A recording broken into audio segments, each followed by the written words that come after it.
Olá pessoal, boa noite. Eu sou o professor Tiago e nessa aula de hoje eu quero trabalhar com vocês aqui a resolução da equação da onda utilizando a série de Fourier, tá? Bom pessoal, então, para quem não conhece aí, a equação da onda, então, essa equação aqui em 1, que eu estou destacando aqui, que é a equação UTT igual a UXX, então você tem duas derivadas no tempo, duas derivadas em x, tá? Aqui o t é maior que zero e o x, que é a variável espacial, está entre o valor 0 e 2. Por isso que isso sugere a série de Fourier, porque a variável espacial está no intervalo limitado, tá bom? Entre 0 e 2. Lembrando que quando o x tiver intervalos tipo 0 e infinito, aí não dá para a gente usar a série de Fourier. Isso indica a gente usar aí as transformadas de Fourier. Tá? Mas aqui eu tenho um domínio limitado, então a gente usa a série de Fourier, tá bom? Bom, esse problema aqui tem alguns dados iniciais, Eu tenho um problema da onda aqui, então eu tenho alguns dados iniciais. O primeiro dado inicial que eu tenho aqui, conforme vocês podem ver, eu estou falando o quê? Que no ponto x igual a zero para todo tempo, bem como no ponto x igual a 2 para todo tempo, a minha solução vai valer zero, tá? E eu estou falando que a velocidade no instante inicial dessa onda, ela vai estar zerada também, ou seja, ela tem a velocidade nula, tá bom? O que isso significa, gente? Bom, primeiro a gente tem que entender o que essa equação aqui modela, qual que é a motivação física, tá bom?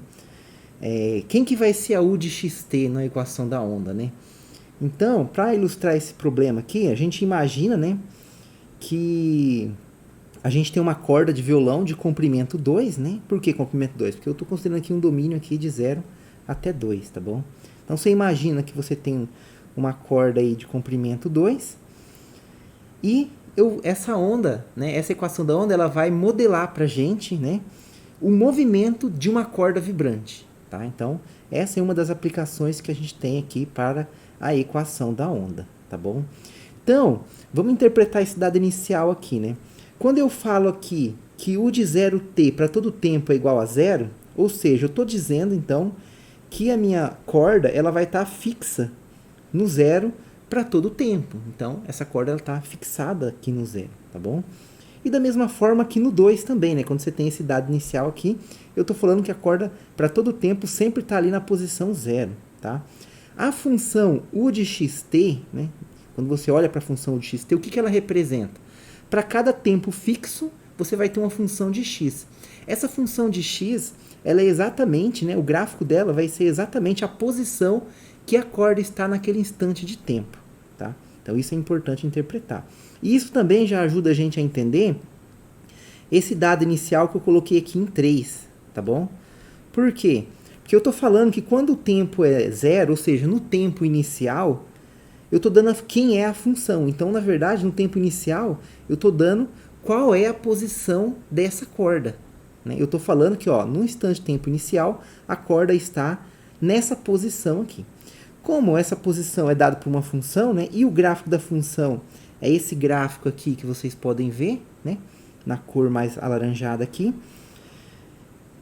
que é a função x, quando o x está entre 0 e 1, que seria essa parte aqui, e a função x menos 2 menos x, aliás, quando o x está entre o valor 1 e 2, tá bom? Ou seja, quer dizer, então, que no instante de tempo inicial, essa é a posição da corda. Claro, a gente está assumindo aqui que essa corda ela tem uma certa elasticidade, e a gente está esticando ela, e quando a gente soltar, essa corda vai vibrar, Claro, quando você vai analisar um problema desse tipo, pode acontecer o quê? Pode ser que a corda já esteja vibrando, e você vai analisar daquele ponto para frente, ou pode ser que essa corda vai partir do repouso e iniciar uma vibração uma vez que ela estiver tensionada. Então, essa informação, se ela já está vibrando ou se ela vai partir do repouso, é traduzida aqui por esse dado inicial aqui. Onde eu falo o quê? Que no instante de tempo inicial, que seria o t igual a zero, a velocidade da minha onda é sempre igual a zero para todo x. Ou seja, em todo ponto que eu considerar dessa corda, a velocidade inicial dela é zero, ou seja, a corda encontra-se em repouso. Tá? Evidentemente, quando a gente soltar essa corda, a gente vai esticar ela até essa posição. Quando a gente soltar, ela vai iniciar uma vibração e ela vai acelerar e desenvolver uma velocidade, tá bom? Mas, num primeiro momento, então, essa corda ela tá parada, tá? Então, é como se a gente estivesse pegando a corda do violão, esticando ela por um ponto para cima e a gente vai soltar, tá? Aqui eu peguei o comprimento 0,2, a altura 0,1, né? Para ficar mais simples aqui a explicação e o contexto, mas você poderia pegar uma altura e um comprimento arbitrário dessa corda, tá? E só ia mudar o valor dessa função aqui e ia ser a mesma forma de resolver, só ia alterar o resultado das contas que a gente vai fazer mesmo, tá bom?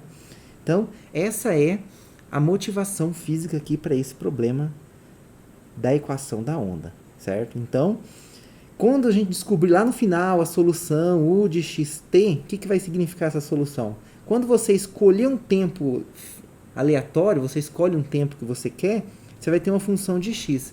Se você fizer o gráfico dessa função, esse gráfico vai representar exatamente a posição que a corda se encontra naquele instante de tempo que você fixou, tá? Então, é assim que a gente interpreta esse problema aqui, tá bom? Bom, então veja que esse problema não é só uma equação, não é mesmo? A gente tem, além da equação que é aqui em 1, os dados iniciais, né, que é o que caracteriza o nosso problema, tá bom? Vale lembrar, pessoal, que às vezes, né, a equação da onda costuma ter uma constante positiva aqui também, tá? E essa constante, em geral, ela está associada aí à elasticidade, ao tipo de material dessa corda, tá? Mas, a fim de simplificação aqui, de ilustração, também eu vou considerar essa constante igual a 1, mas o mesmo método poderia ser aplicado se você tivesse uma constante ali diferente de 1, tá? Só ia mudar as constantes que aparecem ao longo da resolução. Não ia alterar a forma de resolver ela. Bom, gente, então, além da equação da onda, que é a equação 1, eu tenho os dados iniciais 2 e 3, tá bom? Então, a gente vai começar agora a resolver esse problema aqui, tá? Bom, para a gente resolver esse problema aqui, a gente vai dividir ele em alguns passos, tá? Em alguns passos, né? O primeiro passo vai ser o quê? Vai ser a gente utilizar o método da separação de variáveis, né? Para a equação da onda, equação em 1 aqui, e tentar transformar, né, essa EDP em duas EDOs, tá? Esse vai ser o primeiro passo, associar a EDP em duas EDOs. Então, essa é uma EDP que a gente resolve, né? Para quem não sabe, né, quando eu falo EDP, é equações diferenciais parciais, né, que são as funções de várias variáveis na quais a gente tem as derivadas parciais, né. Quando é uma variável só e a gente tem a derivada só com relação a uma variável, né, a gente chama de EDO, que é equações diferenciais ordinárias, né, a gente tem só uma variável envolvida. Bom, então, o primeiro passo vai ser a gente tentar associar essa EDP duas EDOs. Por quê? Porque é mais fácil a gente resolver as EDOs do que resolver EDP, né? E esse é um método para resolver EDP, que é o método da separação de variáveis, que é justamente você separar a EDP em duas EDOs, tá? Depois, no próximo, a gente vai fazer um segundo passo, né? Que vai ser o quê? Eu vou analisar os dados iniciais, né?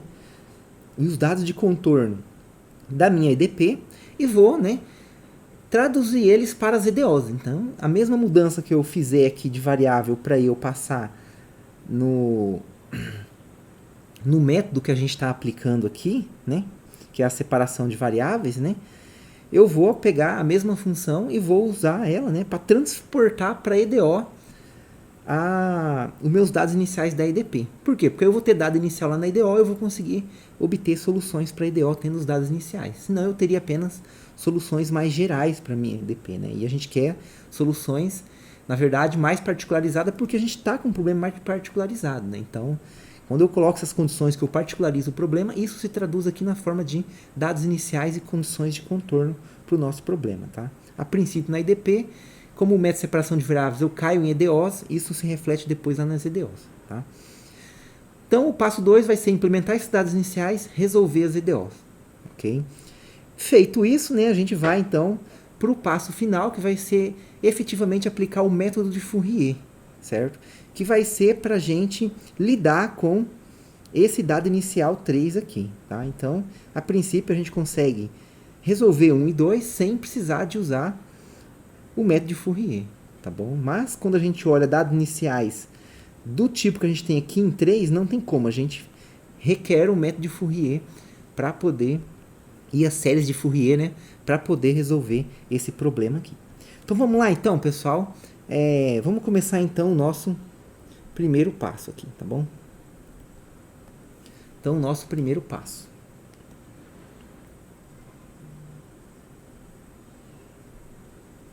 Bom, pessoal, o que é o método de separação de variáveis, né? O método de separação de variáveis consiste na gente buscar soluções da seguinte forma, né? Então, nós buscamos, na verdade, né? Soluções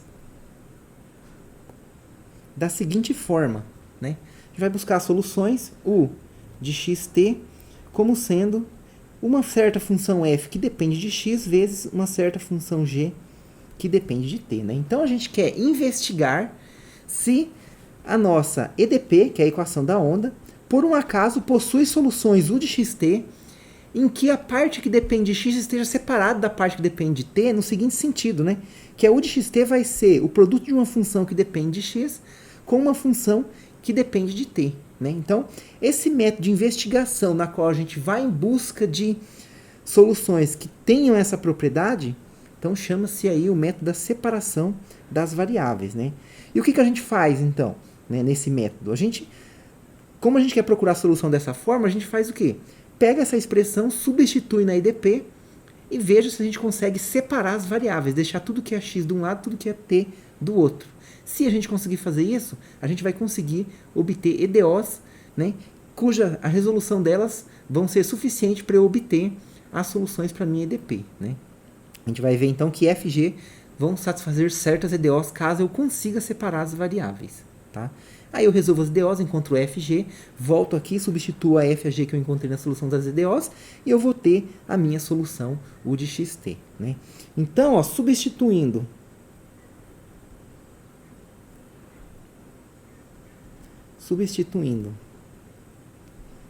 na EDP, o que a gente tem, né? A minha EDP fala o quê, pessoal?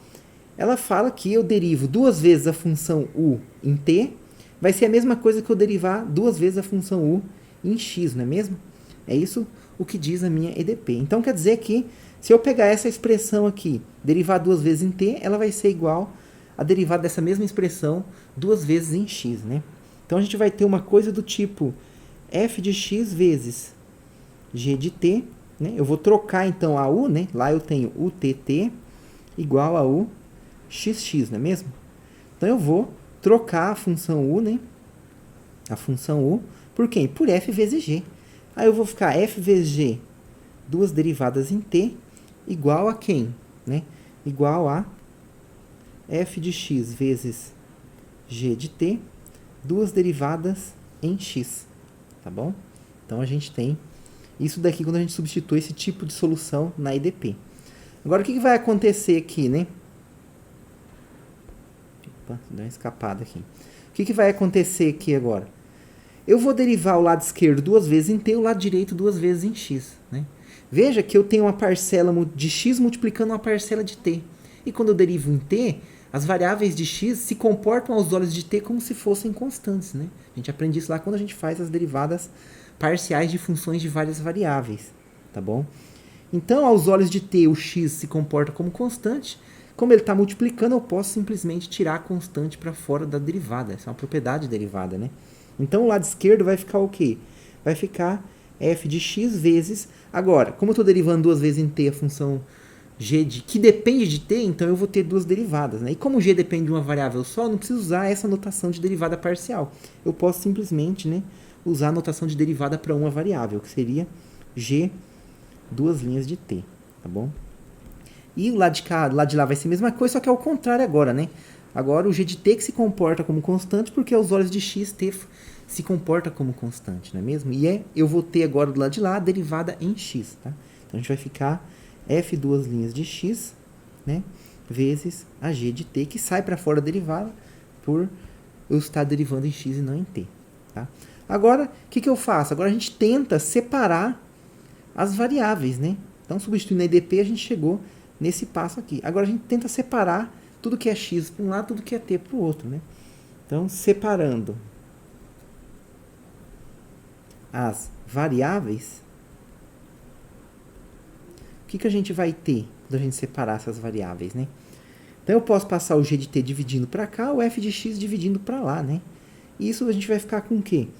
G duas linhas de t sobre AG de t igual a f duas linhas de x sobre f de x. Então veja que nesse caso particular aqui foi simples a separação de variáveis, né? Eu consigo facilmente deixar de um lado da igualdade tudo que depende de t e do outro lado tudo que depende de x. Consegui separar as variáveis, tá bom? Mas o que acontece aqui agora, pessoal? A gente chegou então que uma expressão inteira que depende da variável t é igual a uma expressão inteira que depende da variável x, né? Então se eu enxergar o lado esquerdo como uma função de t e o lado direito como uma função de x, eu tenho que duas funções com variáveis diferentes estão sendo iguais, ok? Bom, quando que funções com variáveis diferentes podem ser iguais? Apenas quando essas funções forem funções constantes, ok? Porque o lado esquerdo só depende de t, o lado direito só depende de x, né? Então, se tudo que está do lado esquerdo dependendo de t é igual a tudo que está do lado direito dependendo de x, né? Em particular, tudo que depende do lado de t é igual ao lado direito aplicado, por exemplo, num certo x0, né? Então, para todo t variando, se você fixar um x0 do lado direito, você conclui que o lado esquerdo é constante. E você pode fazer o inverso, né? Se eu fixar um t0 do lado esquerdo e deixar o x livre do lado direito, eu vou estar concluindo que o termo que depende de x do lado direito é igual o termo do lado esquerdo aplicando num ponto t0 que vai ser uma constante. Então, eu concluo, na verdade, que as duas funções são iguais e mais, são iguais a uma constante, tá?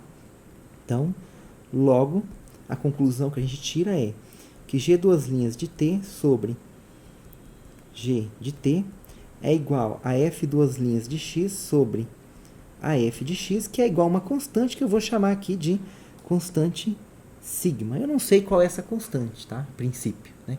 Mas eu sei que essas funções são constantes, tá? Isso me leva o quê, então, né? Daí a gente obtém o quê, então? A gente vai obter duas expressões, né? Se as duas coisas são iguais a sigma, eu posso escrever, então, o quê?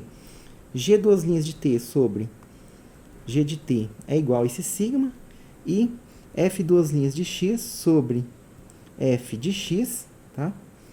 É igual a esse sigma, tá? Vocês nunca devem esquecer o seguinte, o sigma é o mesmo para as duas EDOs, tá bom? É o mesmo sigma, que as duas EDOs é igual a mesma constantes, né? Ou seja, o que a gente tem aqui, então? Né? A gente tem que g duas linhas de t é igual a sigma g de t e f duas linhas de x é igual a sigma f de x, né? Ou, ainda a gente pode escrever, né? Ou ainda, a gente pode escrever essas mesmas expressões da seguinte forma, né?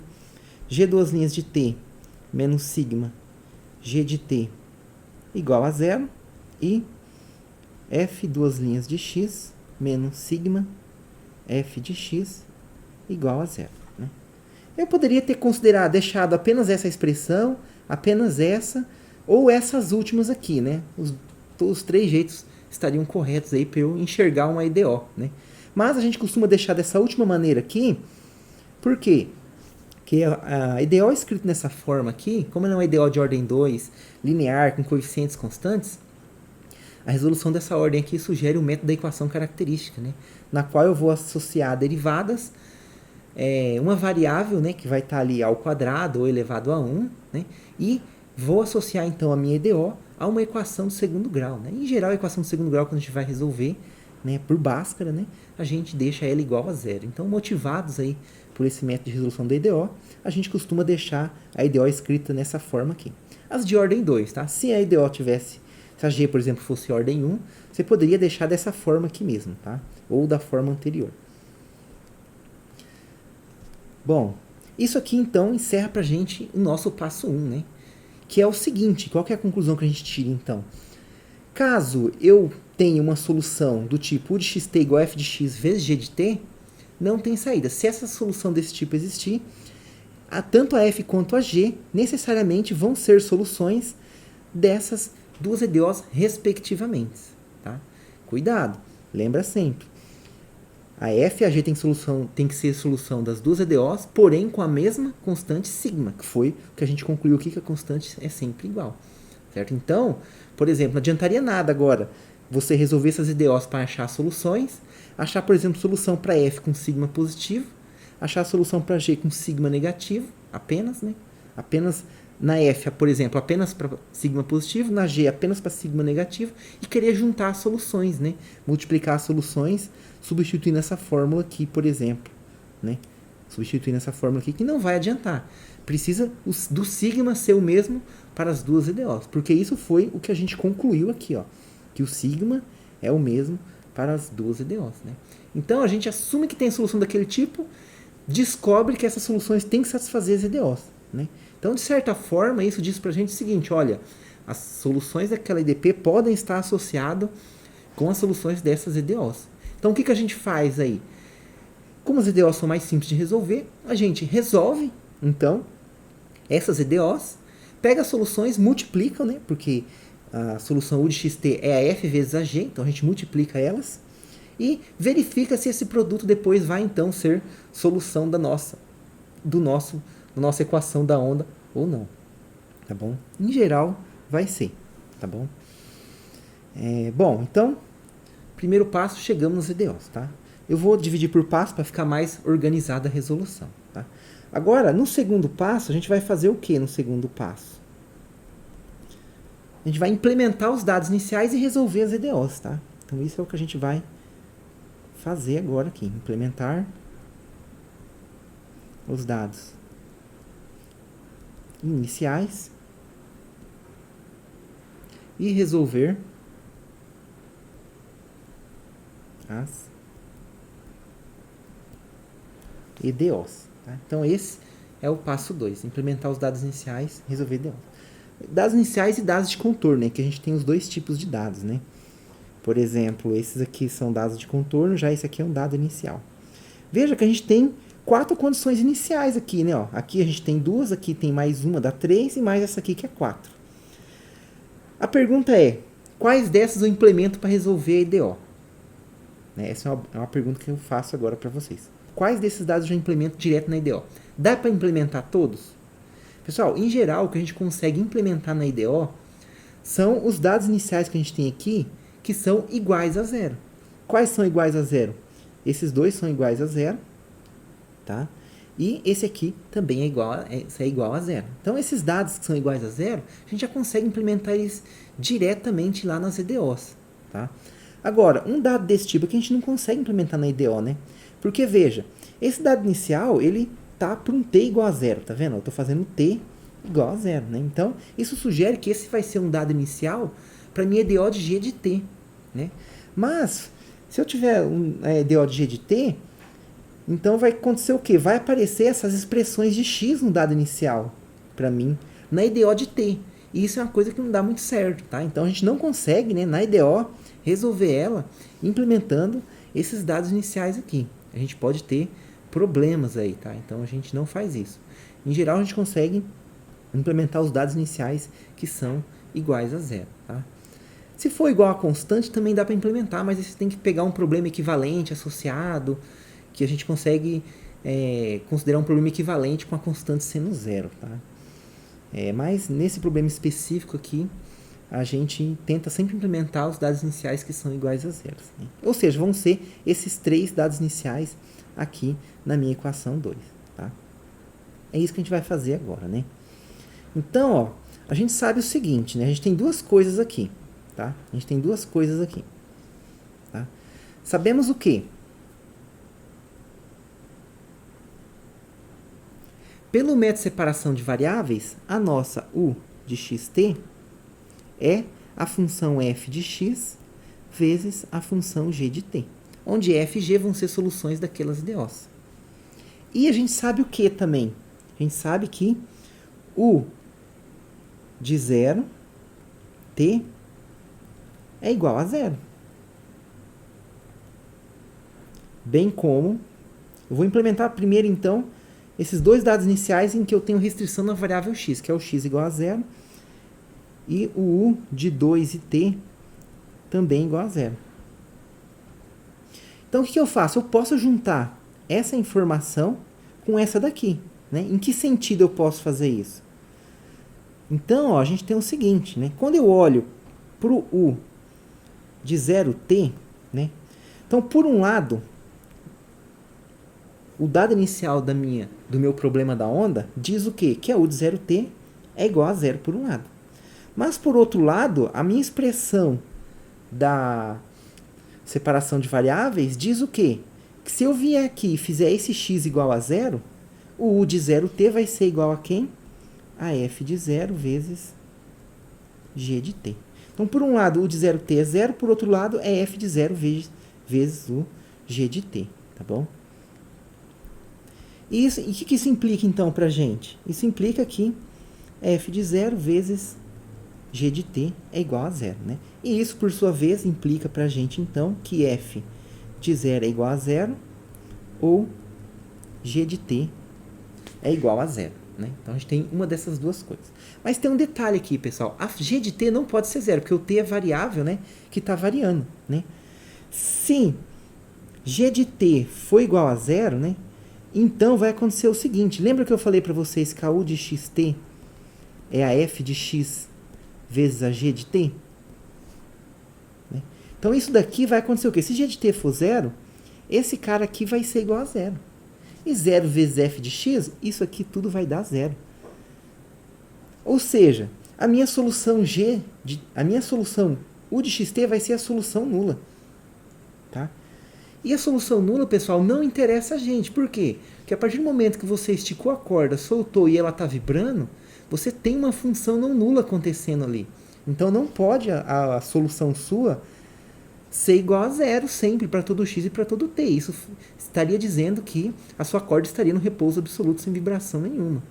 Tá? Então, fisicamente, né, não faz sentido a solução nula. Tá? Então a gente não considera esse caso g de t igual a zero. A gente despreza ele. Ou a gente diz que isso aqui não nos interessa, né? O que não nos interessa. Bom, eu podia ter uma coisa ou outra. Eu não posso ter a outra, então eu vou ter a uma, que é o f de 0 ser igual a zero, né? Logo, a gente tem, então, que o f de 0 é igual a zero, tá?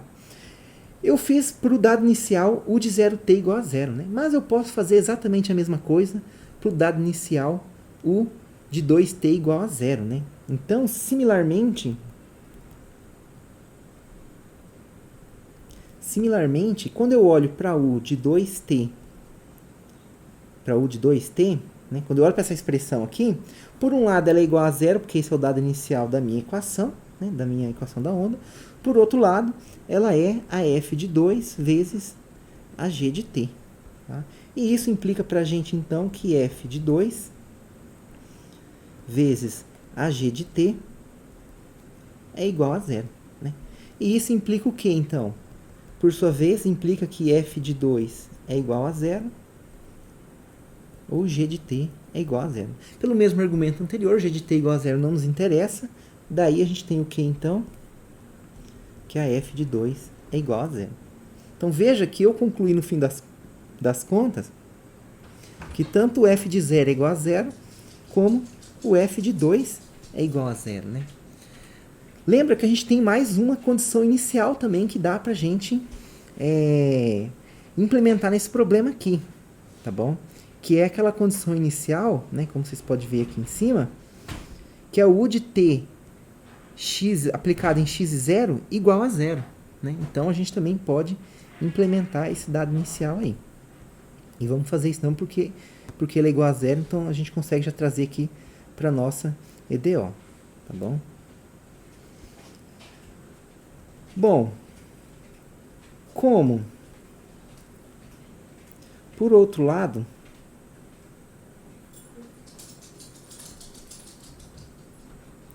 como u de xt é igual a f de x, né?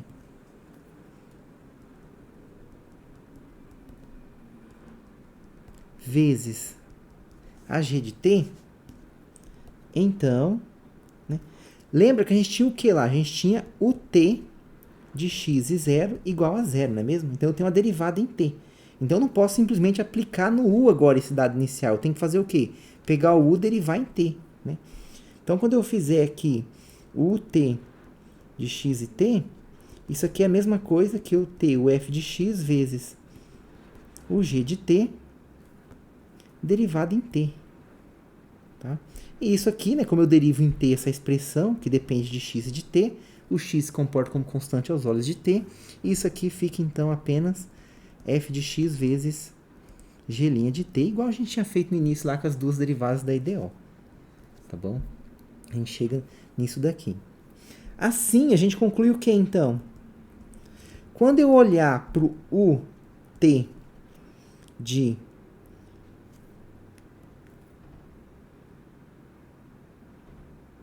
o t de 0t, né? Ou melhor, o t de x0, né?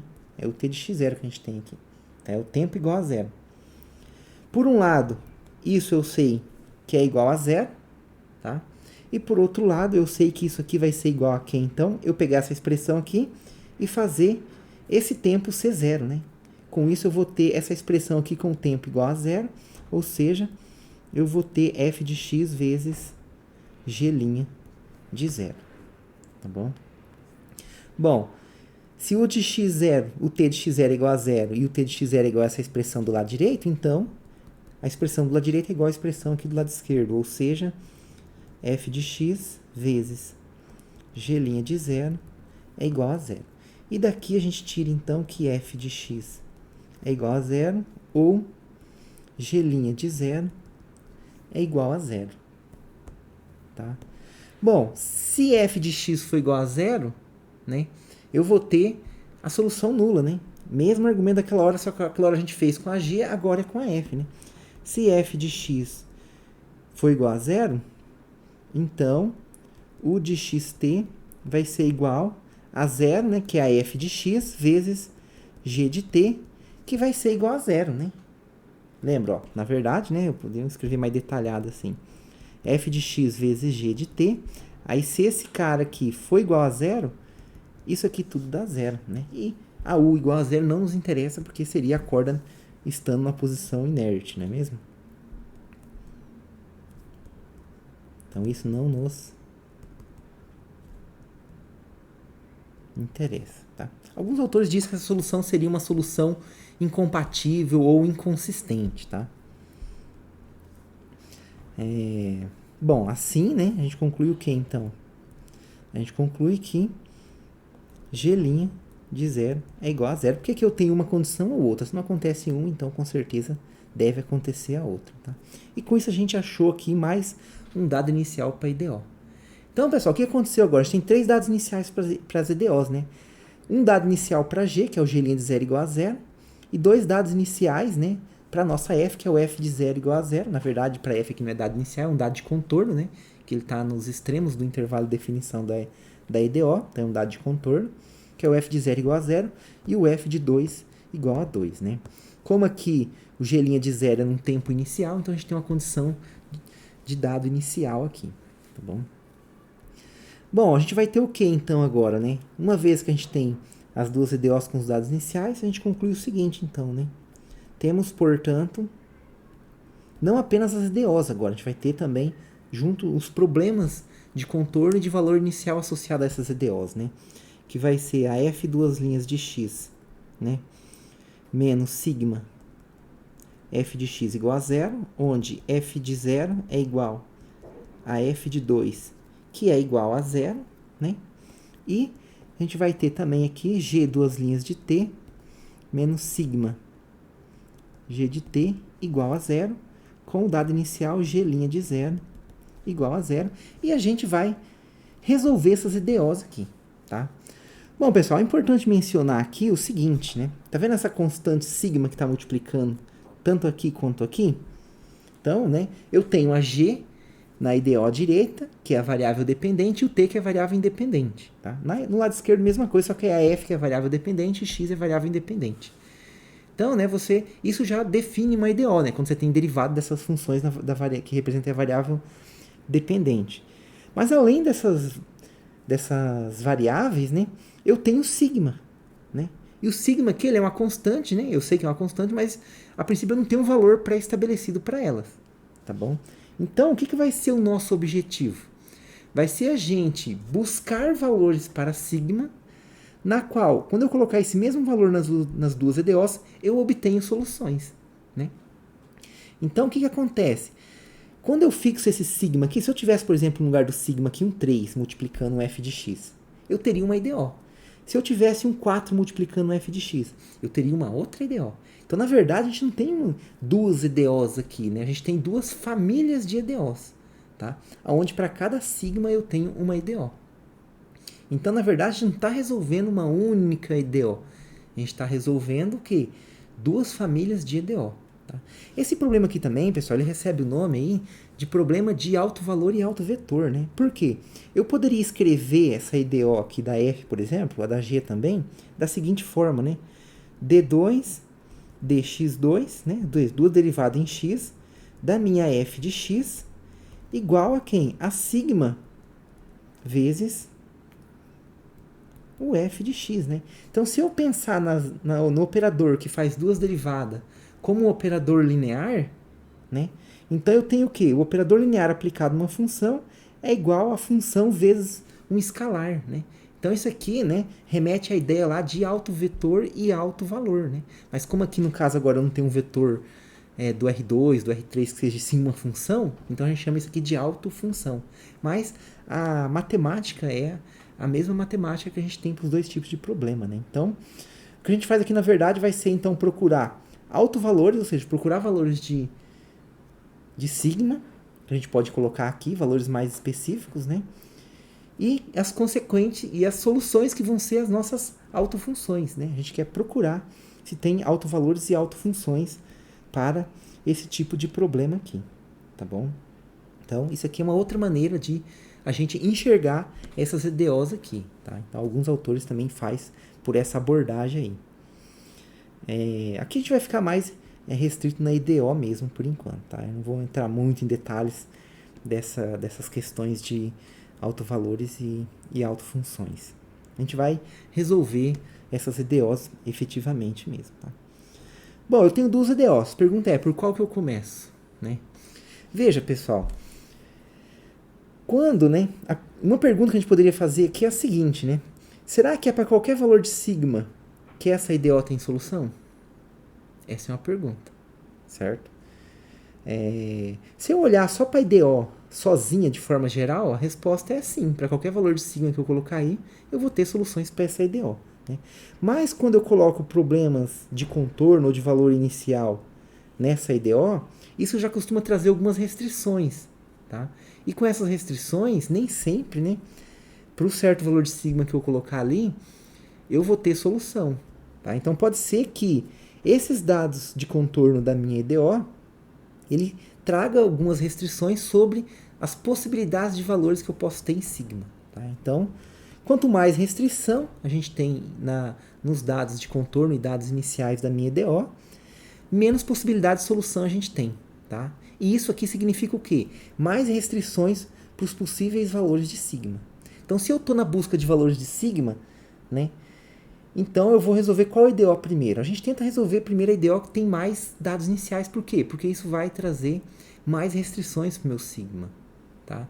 E lembra que eu falei para vocês naquela hora que o sigma tem que ser o mesmo nas duas IDOs. Então, se você resolve uma IDO e você descobre, por exemplo, que teve tantas restrições, teve várias restrições, e com essa restrição aquela IDO, por exemplo, só tem solução para o sigma igual a 1. Por quê? Porque você colocou mais dados iniciais, mais restrições, então diminuiu as possibilidades de sigma na quais você tem solução. Então quer dizer o quê? A outra IDO, quando você for resolver ela, você vai só poder resolver para o sigma igual a 1, porque lembra que o sigma tem que ser o mesmo? Né? Então, como você já está esperando uma certa restrição para valores de sigmas, resolve a IDO primeiro que tem mais dados iniciais, porque isso em geral vai te dar mais restrições, e aí você vai resolver outra IDO depois, já com valores mais restritos para sigma. Tá? Lembrando que pode acontecer o quê? Pode acontecer, dependendo dos dados iniciais que você coloca na G, que você coloca tantas restrições que a única solução para esses problemas seja a solução nula. Né? E aí a gente vai ter que o problema não tem solução, ou seja, tem alguma inconsistência no modelo, no que a gente está fazendo. Tá? Mas não é o caso aqui. Aqui, esse exemplo específico, ele tem uma solução e a gente vai conseguir obter essa solução. Na verdade, tem mais de uma solução. Tá? A gente vai ver isso. Bom, então, dito isso, vamos resolver primeiro a IDO de f aqui. Pessoal, para resolver essa IDO de f, lembra que a gente usa o método da equação característica, né? Então, o termo que tem duas derivadas eu associo uma potência quadrática, o termo que tem uma derivada a uma potência elevada a 1, e o termo que não tem derivada nenhuma seria o termo constante de uma equação de segundo grau, né? Eu não vou chamar ax quadrado mais bx, né? Que é em geral como a gente escreve uma equação de segundo grau, né? Eu não vou escrever a equação dessa forma para não misturar esse x aqui com o x da IDO, que não tem nada a ver um com o outro, tá? Isso fica claro lá quando você faz o método da equação característica. Então eu vou usar letras diferentes, tá bom? Vou usar aqui uma letra R, por exemplo, né? Então eu vou escrever, né, a IDO nessa forma aí. Quando a gente escreve a IDO não, a equação de segundo grau associada à minha IDO via o método da equação característica, utilizando então a letra R, tá bom? Quando a gente faz isso, pessoal, o que acontece? Eu vou ter, então, a equação de segundo grau r quadrado, né? Então, veja, quem que multiplica o f2' de x? Ninguém, só o número 1, né? Então, fica só o r quadrado. Eu não tenho f' de x, tá vendo? Então, quer dizer que o termo que multiplicaria o r, ele é zero, que seria o b da minha equação de segundo grau. E aí só sobra o c, né, da minha equação de segundo grau, que é o cara que multiplica a função, que no caso ali é o menos sigma. Então, eu tenho r quadrado menos sigma igual a zero. Tá bom? A gente tem essa condição aqui. Essa é a minha IDO. Então, o que diz o método da equação característica, né? Quando eu achar soluções para essa equação de segundo grau, eu vou colocar na função exponencial da raiz, né? Digamos que você tem uma raiz R1 vezes x, né? Isso aqui vai ser as soluções, né? Se a IDO tiver duas raízes, eu vou ter duas soluções, tá? E com isso a gente vai montar a solução geral. Eu não vou entrar muito nesses detalhes da resolução da IDO, tá, pessoal? Vou focar mais na resolução da IDP, então eu já vou colocar as possibilidades aqui para as soluções da IDO meio diretamente já, claro, vocês sabendo que eu estou utilizando o método da equação característica, tá bom? Bom, então o que acontece aqui, né? Quando eu tenho r quadrado menos sigma igual a zero, né? Isso aqui vai implicar para mim, então, que r ao quadrado é igual a sigma. E isso, por sua vez, implica para a gente o que, então? Que r é igual a mais ou menos a raiz de sigma. Ah, professor, você calculou a raiz de sigma, mas você não sabe, né? Se essa raiz é positiva ou negativa, tá bom? Eu não sei realmente. Então, para eu descobrir se essa raiz aqui, elas são raízes reais ou raízes complexas, né? Por quê? Quando o sigma for negativa, a raiz de um número negativo vai ser o número complexo, não é mesmo? Então eu vou ter raiz complexa. Se o sigma fosse zero, ia ter uma raiz só, que ia ser uma raiz dupla, raiz nula, né? E se o sigma for positivo, eu tenho duas raízes reais distintas. E, lembrando lá da equação característica, né? Para cada uma dessas três possibilidades da resolução de equação de segundo grau, né? Que é quando a gente tem lá o delta maior que zero, o delta igual a zero e o delta negativo, né? Em cada um desses casos aqui, a gente tem um tipo de solução diferente. Aqui a gente tem soluções do tipo exponenciais ou senos e cossenos hiperbólicos, né? Aqui a gente tem soluções do tipo exponencial e x elevado a x. E aqui a gente tem soluções do tipo exponencial vezes seno e cosseno, tá bom? A gente não precisou de Bhaskara aqui para resolver essa equação de segundo grau, porque dá para resolvê-la diretamente, tá? Mas você poderia ter calculado delta e obter aí a relação com os três sinais do delta lá do método da equação característica, tá? Então, na verdade, aqui, né, se eu calculasse delta aqui, né, eu teria o quê? Só para vocês verem aqui, né? Delta seria b quadrado, né? B quadrado é zero, né? Porque não tem o R. Menos 4, que multiplica A, que vale 1, que multiplica C, que vale sigma, né? Isso aqui, então, daria o quê? Aliás, menos sigma. Menos com menos dá mais. Então, isso aqui dá 4 sigma. Então, eu analisar quando que o delta é positivo, quando que o delta é negativo, né? Como 4 aqui multiplica ele é positivo, é equivalente a analisar quando o sigma é positivo, negativo ou igual a zero, tá bom? E é isso que a gente vai fazer agora, tá bom? Então, quando o delta é maior que zero, a gente tem uma situação. Quando o delta é igual a zero, tem outra. Quando o delta é menor que zero, a gente tem outra situação, tá? Então, vamos lá analisar os casos agora, então, tá? Se o sigma for positivo, né? Ou seja, quando a gente tem o delta maior que zero, né? Só para chamar atenção para esse fato, quem que é a minha solução da IDO? A minha solução geral, f de x, é uma constante C1 exponencial da raiz de sigma vezes x, mais C2 vezes a exponencial da raiz de sigma, menos a raiz de sigma, que é a outra raiz, né? Mais ou menos, vezes x. Tá? Então, a gente tem aqui essa solução, tá bom? Então, essa é a solução geral. Bom, o que eu tenho que fazer agora? Eu tenho que encontrar quem é esse C1 e esse C2, não é mesmo? Esse C1 e esse C2. Então, veja bem, tudo isso agora, pessoal, lembrando que é no caso sigma positivo, tá bom? Caso sigma positivo. Como que eu vou encontrar C1 e C2? A gente tem que usar, então, as condições de contorno aqui da nossa EDO, tá bom? Então, o que acontece? Como f de 0 é igual a 0, então, por um lado, a gente tem o quê? Quando eu olho para o f de 0, por um lado, eu sei o quê? Que ele é igual a 0 pelo dado da EDO, pelo dado de contorno da EDO. Mas, por outro lado, como eu tenho uma expressão para o f de x, eu posso simplesmente, nessa expressão, fazer o x igual a 0. Isso aí vai ficar o quê? Então, C1 exponencial da raiz de sigma vezes 0, mais C2 exponencial de menos a raiz de sigma vezes 0. Né? Isso aqui implica para a gente o quê, então? Como e elevado a 0 dá 1, e e elevado a menos 0 também dá 1, então isso aqui vai ficar o quê? C1 mais C2, né? Então eu tenho que C1 mais C2 é igual a 0. Né? Mas não apenas isso eu tenho o que também? Eu tenho que o f de 2 é igual a 0. Então, quando eu olho para o f de 2, por um lado ele vale 0, por outro lado eu posso pegar a expressão aqui e fazer no lado direito o x igual a 2. Né? Eu vou ter o que então?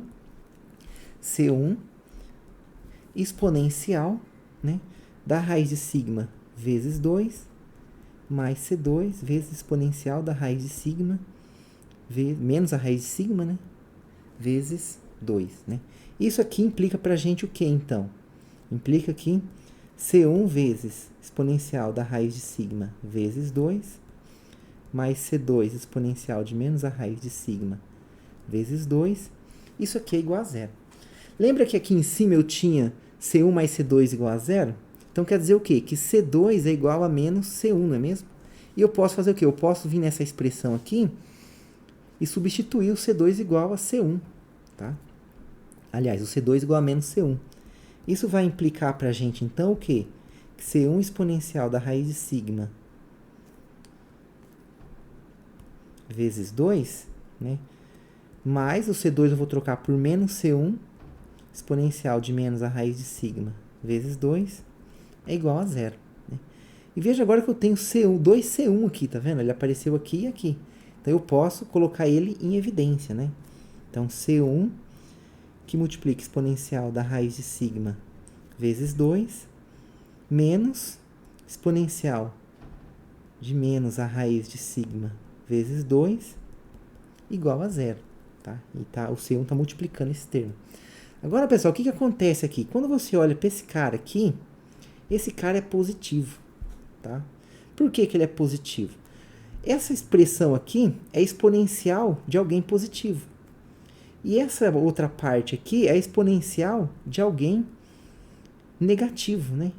E a gente sabe o quê? Que a função exponencial, quando a gente olha o gráfico dela, ela faz uma coisa mais ou menos assim, não é mesmo? Então, o que acontece? Quando eu pego um x positivo, ou seja, que eu tenho a origem, né? Quando eu pego um x aqui, um valor aqui, sei lá, um valor x0 positivo, ou seja, do lado direito, a exponencial dela cai para cima do 1, né? Por que para cima do 1? A gente sabe que a exponencial cruza o zero exatamente no ponto 1. E quando eu pego um valor aqui, digamos, x1 negativo, quando eu calculo a exponencial, ele cai para baixo do 1. Então, quer dizer que essa expressão que eu tenho aqui sempre é um cara acima de 1 menos um cara abaixo de 1. Né? E essa diferença, né? Um cara maior que 1 menos um cara menor que 1, isso sempre é um valor positivo. Então, eu sei que essa expressão aqui sempre é positiva. Tá? Não tem como ser zero. Bom, mas se o produto de um cara positivo com C1 está dando zero, não lhe resta outra saída a não ser o quê? O C1 ser igual a zero. Né? Mas isso implica o quê? Como a gente tem que o C2 é menos C1, se o C1 é zero, então C2 também é igual a zero. Tá bom? Daí vai acontecer o quê? A nossa f de x vai ser igual. Né? Lembra que a f de x era C1 vezes exponencial da raiz de sigma x mais C2 exponencial do menos a raiz de sigma vezes x. Se eu tenho C1 igual a zero, esse cara aqui vale zero. C2 igual a zero, esse cara aqui vale zero. O que aconteceu com a função f? Deu zero. Mas lembra que eu não poderia ter f de x igual a zero. Por quê? Porque o de xt vai ser igual a f de x vezes a g de t, né? E se esse cara for zero, eu vou ter a solução nula, que volta naquele caso que eu tinha comentado, que é uma solução que não nos interessa aqui, que é inconsistente com o nosso modelo, né? Então, a gente desconsidera esse caso aqui, tá? Ou seja, pessoal, quando a gente impõe essas restrições de dados iniciais para essa IDO aqui, né? De dados iniciais não, desculpa, de dados de contorno, né? Esses dados de contorno para essa IDO aqui, e eu considero sigma positivo, quer dizer que só existe uma possibilidade para essa IDO.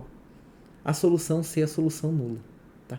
Como a solução nula não nos interessa, então quer dizer que essa IDO, essa família de IDO não tem soluções nos casos em que sigma é positivo. Então agora eu vou investigar para ver se eu acho alguma solução quando sigma é igual a zero ou quando sigma é negativo, tá bom? Então isso aqui não nos interessa, né?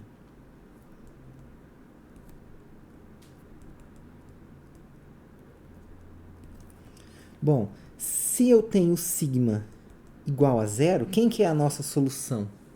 No caso, sigma igual a zero, né? No caso, sigma igual a zero, se você olhar lá no método da equação característica, né? Que é quando você tem lá o caso delta igual a zero, né? O método diz que eu vou ter solução geral do tipo f de x, né? Que multiplica C1 exponencial da raiz, né? Que é a raiz, no caso, dupla, que vai ser a raiz de sigma, vezes x, mais C2 vezes x exponencial da raiz de sigma vezes x, né? Mas veja o seguinte, eu estou falando que sigma é igual a zero, não é mesmo? Sigma é igual a zero. Então, quer dizer o quê? Que eu tenho aqui raiz de zero e raiz de zero, tá bom? Ou seja, então aqui é zero vezes x e aqui é zero vezes x, tá? Mas zero vezes x dá zero, exponencial de zero dá 1. Então, isso aqui quer dizer que eu tenho uma solução do tipo f de x igual a C1 vezes 1 mais C2 vezes x vezes 1, que é a exponencial de zero. Então, fica só C2 vezes x, né? E agora eu posso usar o dado inicial olhando para essa solução aqui, né?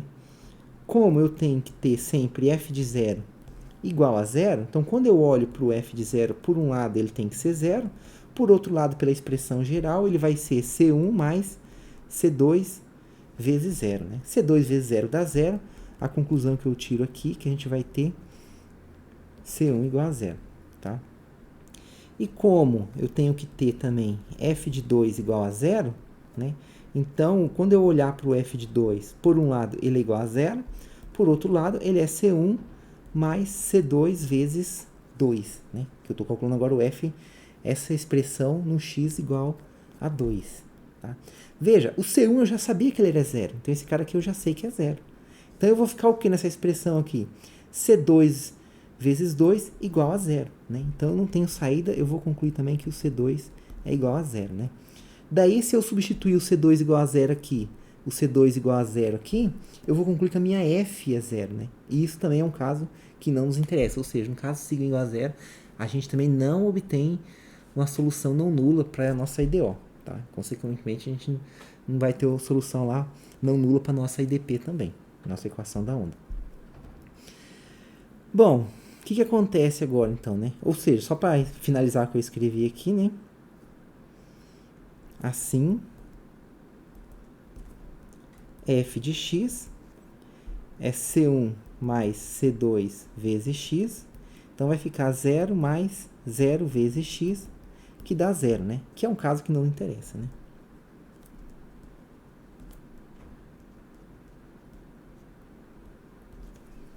E agora vamos analisar o caso, então, que o sigma é negativo, tá? Caso sigma negativo. Lembra, pessoal, que eu falei para vocês que a raiz da equação característica, né, de segundo grau ali, ela é a raiz mais ou menos, a gente tinha visto lá que R era igual a mais ou menos a raiz de sigma, não é mesmo? Se o sigma, vamos imaginar que o sigma fosse, por exemplo, vamos imaginar que o sigma fosse, por exemplo, vamos imaginar aqui menos 2. Poderia ter um caso que sigma fosse menos 2, né? Então, o que ia acontecer? Eu ia ter o r aqui como sendo mais ou menos a raiz de menos 2, não é mesmo? Só citando um exemplo, tá? Então, quer dizer o quê? Que a raiz ia ser mais ou menos raiz de 2 vezes i, né? Por quê? Porque eu tenho a raiz de menos 1, né? Eu posso enxergar menos 2 como sendo menos 1 vezes 2. E essa raiz aí é igual a raiz de 2 vezes i. Né? Que eu tenho aqui, então, a raiz complexa imaginária. A raiz imaginária, né? Ou uma raiz complexa pura. Né? Que não tem parte real, tá vendo? Então, veja, né? Como a raiz vai ser a raiz de... Veja que vai ficar aparecendo esse raiz de 2 aqui, não é mesmo? E aí esse raiz de 2 vai ficar aparecendo na minha solução também, tá? Então, o que acontece? Para não ficar aparecendo raiz, né? Veja, esse exemplo aqui é caso eu tenha um caso particular do sigma igual a 2, mas eu não vou considerar o sigma igual a 2, tá bom? Ou melhor, igual a mais ou menos, a menos 2, vamos dizer assim. Tá? Eu não vou considerar o sigma igual a menos 2. Ele tem que considerar ele um valor arbitrário. A gente não sabe, a gente está procurando valores de sigmas na qual a gente pode ter solução, não é mesmo? Então eu vou considerar o valor de sigma genérico. Mas como aparece essa raiz aqui, pessoal, como a solução aqui da equação quadrática apareceu na forma de raiz, o que acontece? Essa raiz vai ficar aparecendo toda hora, né? Porque o que acontece? Se o sigma é negativo, né? Então quer dizer o quê? Que eu posso escrever o sigma, né? Então, ó, vamos fazer essa mesma conta que eu fiz com raiz de menos 2, só que com o sigma, usando o fato que sigma é negativo, né? Se o sigma é negativo, pessoal, é fato que eu posso escrever o sigma como sendo menos o módulo de sigma. Tá? Todo número eu posso escrever isso. Por exemplo, o menos 2 é igual a menos o módulo de 2. Vocês concordam comigo? Isso é verdade. Tá? Todo número negativo eu consigo escrever assim. Tá? Ou melhor, menos 2 é igual a menos o módulo de menos 2. Né? Então, veja que eu tenho um sigma aqui igual a menos 2, o sigma aqui igual a menos 2. Então, todo número negativo eu posso escrever como sendo menos o módulo dele. Isso é fato, tá? Se eu tivesse o menos 2, eu colocava o menos 2 direto e já estava tudo certo. Mas eu não tenho, eu só sei que o sigma é um valor genérico, né? Então, para eu poder extrair a raiz imaginária dessa expressão aqui, eu teria que escrever o sigma como sendo menos o raiz de sigma, tá? E com isso eu ia ter o que então, né? Sem olhar o caso mais ou menos 2 agora, olhando esse caso aqui, eu ia ter que o R ia ser igual a mais ou menos quem? A raiz do módulo de sigma, porque para eu calcular a raiz sem ser complexa e para ela ser real, precisa ser um número maior ou igual a zero, não é mesmo? Então, por isso que eu preciso pôr em módulo.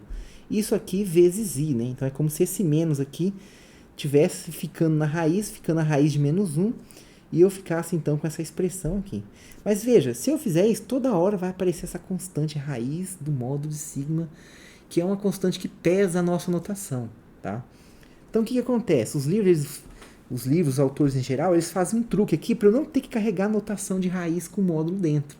Isso fica uma coisa técnica, fica mais pesado.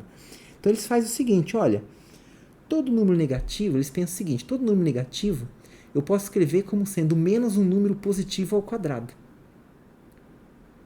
Por exemplo, o 2, né? O 2. Se eu olhar o 2, eu consigo escrever o 2, né? Aliás, o menos 2. Eu posso escrever o 2 como sendo menos um número positivo ao quadrado. Que número positivo ao quadrado dá 2? O raiz de 2 ao quadrado, não é mesmo? Então, veja, eu escrevi o menos 2 como sendo menos um número positivo, que é o raiz de 2, elevado ao quadrado. Eu posso fazer isso com 5. Menos 5 é igual a menos a raiz de 5 elevado ao quadrado. Eu posso fazer isso com menos π. Isso aqui é menos a raiz de π elevado ao quadrado. Ou seja, não importa quem seja um número negativo, eu sempre consigo escrever ele como sendo menos um número positivo ao quadrado. Né? Então, ele vai fazer o que os livros fazem em geral. Então, ele faz o seguinte, ó, no caso sigma igual a negativo, vamos assumir, né, que eu consigo escrever o sigma como sendo menos um número positivo, que eu vou chamar aqui de lambda, né, eu não sei quem é, né, mas eu sei o quê? Eu sei que quando você pegar o lambda, elevar ao quadrado e fizer o menos, vai dar o sigma, tá? Então, eu vou escrever como sendo menos lambda ao quadrado. Né? Ou seja, lambda é o cara que é elevado ao quadrado com um sinal de menos na frente, né? Ou seja, tomado o inverso aditivo ali, multiplicado por menos 1, que você preferir, vai dar o meu sigma. Tá? Então, eles fazem essa tática aqui. Por quê? Porque agora, quando você for calcular a raiz do sigma, né? Lembra que você tem R igual a mais ou menos a raiz do sigma? Isso aqui vai ficar muito mais simples a sua conta agora. Né? Isso aqui vai ficar, então, né? Mais ou menos a raiz de sigma, que vai ser igual a mais ou menos a raiz de menos lambda ao quadrado. Tá? Como lambda é um valor positivo, né? Vou até colocar aqui. Um lambda sendo um valor positivo. Né? Lembrando só, pessoal, para destacar que esse caso aqui é o caso delta negativo, tá? Que é o que coincide com o sigma negativo, nesse exemplo nosso aqui. Então, quando você fala que o sigma é igual a menos alguém positivo elevado ao quadrado, isso aqui você consegue escrever, então, como sendo mais ou menos lambda vezes o número imaginário i. Né? Veja, então, que não apareceu raiz nem apareceu aquele módulo. Sua notação fica muito mais simples. Né? E depois, lá na frente, se você precisar, por algum motivo, recuperar o sigma, pega o lambda, substitui nessa expressão aqui que você recupera o sigma. É como se você estivesse fazendo literalmente uma mudança de variável para facilitar a nossa conta, tá bom? Então, essa daqui. Então, veja, pessoal, isso aqui é uma raiz complexa pura, né? Em que sentido, professor, uma raiz complexa pura? Que eu não tenho parte real. É como se eu tivesse a parte real sendo zero, mais ou menos a parte imaginária, vezes o número imaginário i, tá?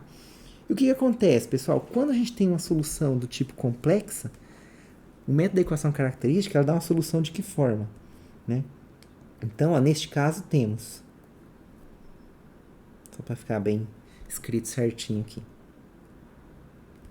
A gente vai ter, então, que a solução geral, no caso delta negativo, né, que é o nosso caso sigma menor que zero, ele vai ser a exponencial da parte real, que no nosso caso aqui é zero, vezes x, que multiplica uma constante C1 cosseno da parte imaginária, que é o lambda x, mais uma constante C2 seno da parte imaginária, que é o lambda x. A gente tem exatamente isso aqui. Mas o que acontece? Como a parte real é zero, eu tenho e elevado a zero. E elevado a zero dá 1. Então é como se eu não tivesse esse cara aqui. Fosse o número 1 multiplicando, né? Ou seja, só vai sobrar então, no fundo, apenas essa solução aqui mesmo, tá bom? Sobra apenas essa solução que a gente já tem aqui. Tá? Cuidado, pessoal. A raiz é a parte real mais ou menos lambda i. Só que aqui não é mais ou menos lambda que você coloca. É só o lambda mesmo que entra aqui na solução seno e cosseno. Tá?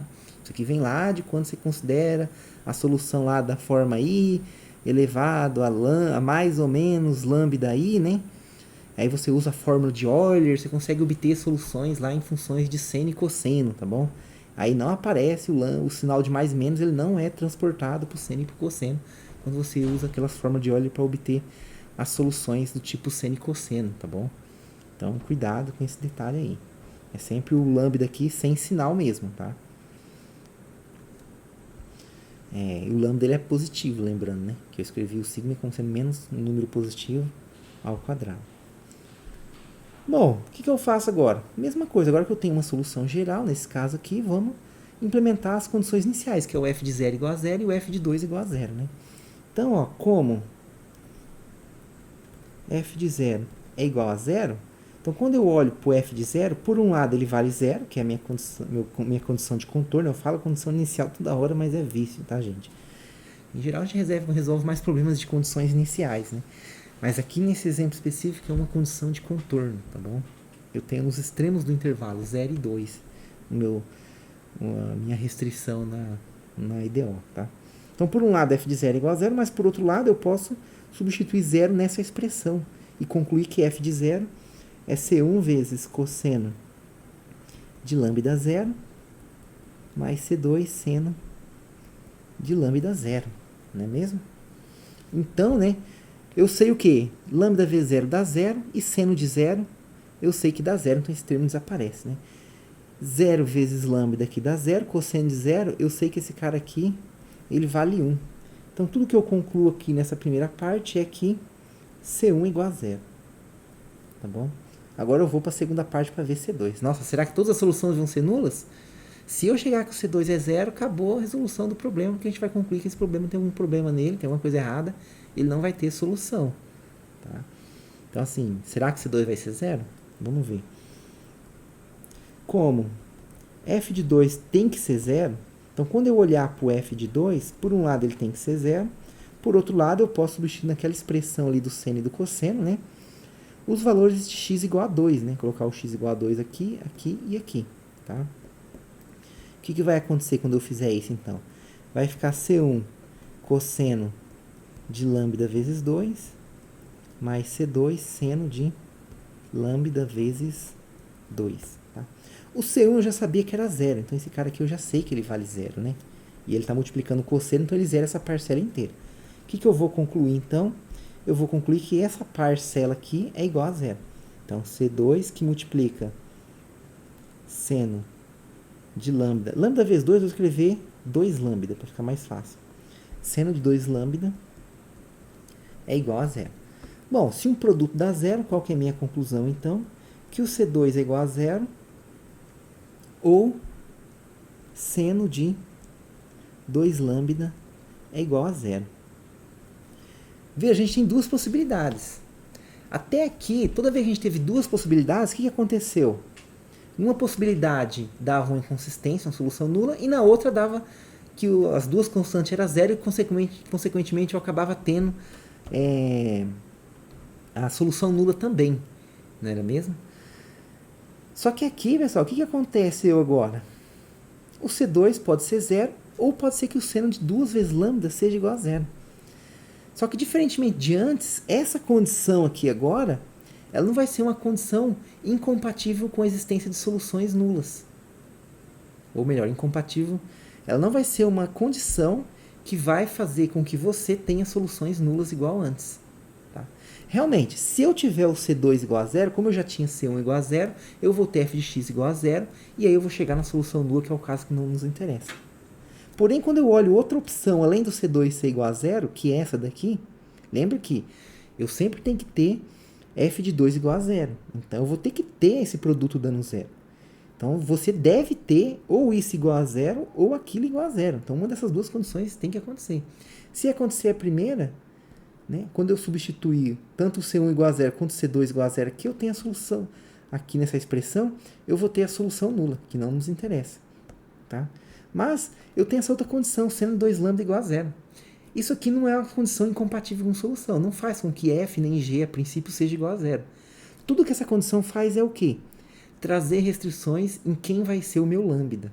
Ou seja, eu não vou poder considerar qualquer lambda. Só vou poder considerar lambdas tais que quando eu multiplicado por 2 e calcular o seno, quando eu multiplico por 2 e calculo o seno, isso dê zero. Mas quem que era o lambda mesmo? Ah, o lambda, né, foi a mudança de variável que eu fiz aqui, né? O lambda é tal que sigma é igual a menos lambda ao quadrado. Então, essa restrição no lambda, ela está trazendo uma restrição, na verdade, no sigma. Lembra que eu falei para você que a gente estava procurando sigmas para ser solução? EDOs, cujo sigma via dar soluções não nulas? Então, não é qualquer... Além de o sigma ter que ser negativo, que é a última possibilidade que nos sobrou, não vai poder ser qualquer sigma negativo, tá? Vai ter que ser um sigma negativo de tal forma que, quando eu escrevo sigma igual a menos lambda ao quadrado e pego esse lambda e coloco aqui dentro dessa expressão do seno, esse seno tem que dar zero. Então, basicamente, eu vou resolver essa equação igual a zero, ver quais são esses valores de sigma, consequentemente, eu vou obter os valores. Aliás, desculpa, eu falei sigma, mas é lambda aqui, né? Eu vou resolver essa equação aqui, encontrar os valores de lambda. Com isso, eu vou obter os valores respectivos de sigmas, na qual aquela IDO com aquele sigma lá em cima que eu tinha falado para vocês, aquela IDO com esse sigma vai ter soluções não nulas, que é o que a gente está procurando. Tá? Então, ó, só para a gente concluir aqui, isso que eu acabei de falar, né? Só escrever aqui. Se C2 for igual a zero, temos, né, o C1 já era zero quando eu substituo no f de x, né? Temos f de x igual a zero. O que nos interessa. Contudo, ao invés de termos C2 igual a zero, a gente pode trocar, né, por ter essa condição aqui, porque tem que acontecer sempre uma ou outra. Então, assim, ó, eu não vou fazer o C2 igual a zero, eu vou descartar essa possibilidade aqui. Então, o C2 vai ser uma constante agora que pode ser diferente de zero. E eu vou pagar o preço. O preço, então, vai ser eu ter que impor essa condição aqui, né? Contudo, podemos ter C2 diferente de zero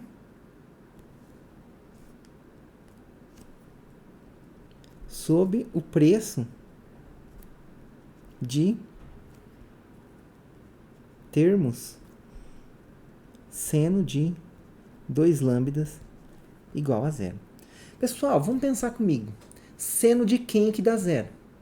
Eu sei que seno de zero dá zero, seno de π dá zero, seno de 2π dá zero, seno de 3π dá zero, seno de 4π dá zero. Tá? Se eu pegar seno de menos π, menos 2π, menos 3π também dá zero. Ou seja, o seno ele se anula sempre em que eu tiver o quê? Um múltiplo de π. Então, sempre que esse cara aqui for um múltiplo de π, o seno vai dar zero. Isso quer dizer, então, que a solução... Isso aqui é uma equação, né? Se a gente parar para pensar bem, né? Uma equação em lambda. A solução dessa equação são todos os valores tais que 2 vezes lambda é um múltiplo de π, né? Então, ó, assim, devemos ter...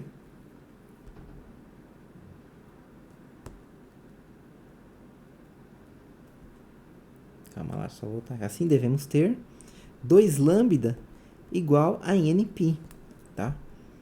Com n sendo aí o número 1, 2, 3, 4, 5, 6, assim por diante, ou seja, qualquer número natural, tá? Professor, você não falou que podia ter número negativo? Poderia ter número negativo, tá? Então, você poderia considerar menos nπ. Só que acontece, né? Aqui eu vou ter o que agora? Esse lambda eu vou poder passar o 2 dividindo, então vai ficar nπ sobre 2, não é mesmo? E aí, né, se eu tivesse menos nπ, eu teria lambda igual a menos nπ sobre 2.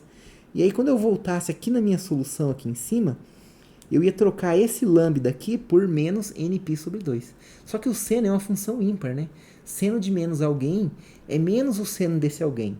Então, quer dizer que esse sinal de menos que tivesse ali dentro, eu posso jogar ele para a constante C2, né? Como a constante C2 é uma constante que eu calculo depois, não importa aqui agora o sinal que ela carrega, né? Fato é, a menos da constante C2 que multiplica, é indiferente a solução quando eu coloco o lambda ali com sinal de mais ou com sinal de menos no nπ, tá bom? Então, a gente obtém, na verdade, as mesmas soluções nos casos positivo e negativo. Então, a gente pode descartar os casos em que eu tenho os múltiplos negativos de π, tá bom? Então, eu considero só os números naturais mesmo, ou seja, aqueles inteiros que são positivos. 1, 2, 3, 4, assim por diante, tá bom? Daí, observa o seguinte, né? A gente vai ter o que, então? Que lambda é igual a nπ sobre 2, né? E acontece o que? Lembra que eu falei para vocês que o sigma era igual a menos lambda ao quadrado? Mas quem que é menos lambda ao quadrado? Se eu pegar o lambda e levar ao quadrado, isso aqui vai ficar quem? N quadrado, π quadrado sobre 4, né? E com o sinal de menos na frente, né? Então, isso aqui vai ficar menos nπ sobre 2 ao quadrado, né? Ou seja, a gente tem o que, então, aqui?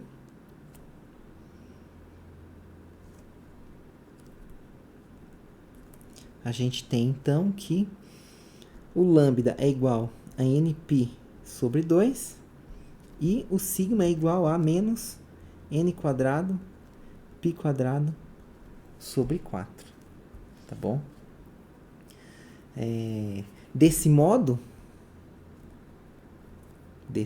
né? Então, agora eu não concluo que C2 é igual a zero. Eu descartei o caso em que eu poderia ter C2 igual a zero, lembra? Então, vai ficar o que na minha solução? Né? Lembrando que eu estou com essa solução aqui, né? O C1 já era igual a zero. Isso aqui eu já concluí direto, não tive nem possibilidade. Né? Já deu igual a zero direto. Né? Então, esse cara aqui, ele é zero. Então, esse termo, na verdade, o primeiro termo da soma, some. Fica só o segundo, né? Então, vai ficar f de x. A gente vai ter, então, aqui o f de x igual a uma constante C2 vezes seno. A gente teria o quê? Lambda x lá na solução da IDO, né? Mas quem que é o lambda? É nπ sobre 2, né? Então, eu posso trocar esse lambda aqui por nπ sobre 2, né? Ou seja, eu posso escrever aqui, então, nπ sobre 2 vezes o x. Então, isso aqui resolve, né? Isso aqui é a nossa solução. Mas não é a solução para IDO geral, né? Não é a solução para IDO geral. É para IDO cujo sigma seja esse cara aqui, né? Ou seja, desse modo, f de x, né?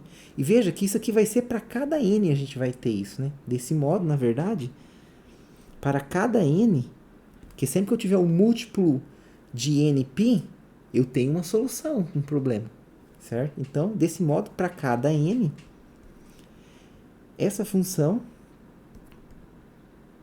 é solução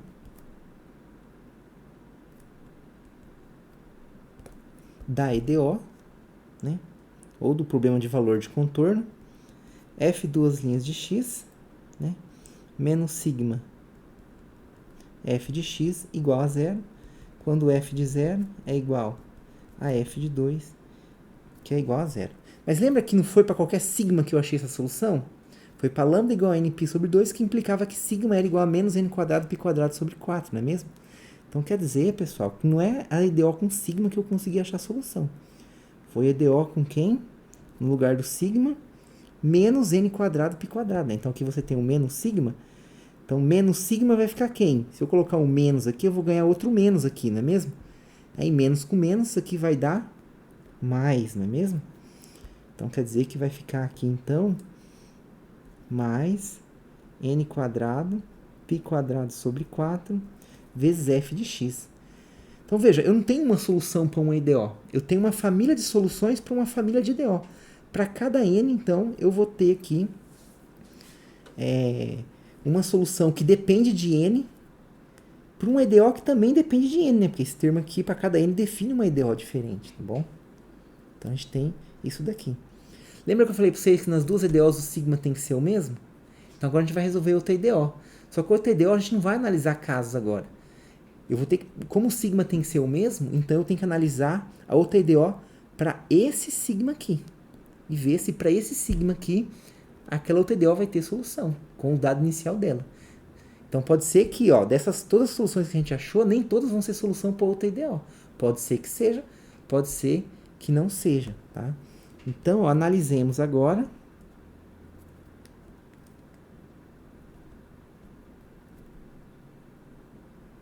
Então, olha que legal. Você não vai analisar a outra EDO, né? Que a gente tem lá G duas linhas de x, né? Quem que era outra EDO? Só relembrando aqui. Menos sigma. Aliás, é G de t, desculpa. Igual a zero. E G' de 0 igual a zero. Então, essa era outra EDO. Só que agora, lembra que o sigma tinha que ser o mesmo? Então, eu não vou para qualquer sigma, né? Como eu já sei que o sigma tem que ser quem? Menos n quadrado π quadrado sobre 4, né? Ou seja, esse valor aqui. Então, eu vou analisar essa EDO com aquele sigma, né?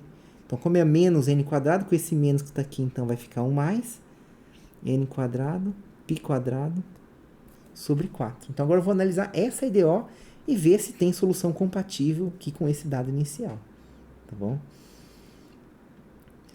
Professor, se não tivesse esse dado inicial aqui, fosse só EDO, aí você ia ter que considerar a solução geral dessa EDO, mas ainda assim com esse sigma aqui, tá bom? O sigma já está fixado. Ou seja, pessoal, nesse problema aqui você não vai mais ficar analisando casos sigma positivo, sigma negativo, sigma igual a zero. Você já sabe quem que é as possibilidades para sigma que tem solução na F. Como tem que ser o mesmo aqui, vamos olhar para esses, para ver se nessa EDO todas essas soluções permanecem soluções, né?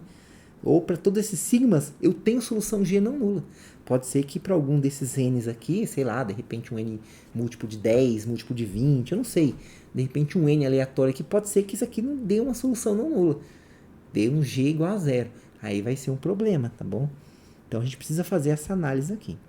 Bom, agora aqui eu vou usar o método da característica de novo, né? Para eu resolver essa EDO aqui. Como eu não tenho sigma, fica mais fácil, né? Então, a gente tem o que aqui? A equação característica é r quadrado, né? Mais n quadrado π quadrado sobre 4 igual a zero, tá?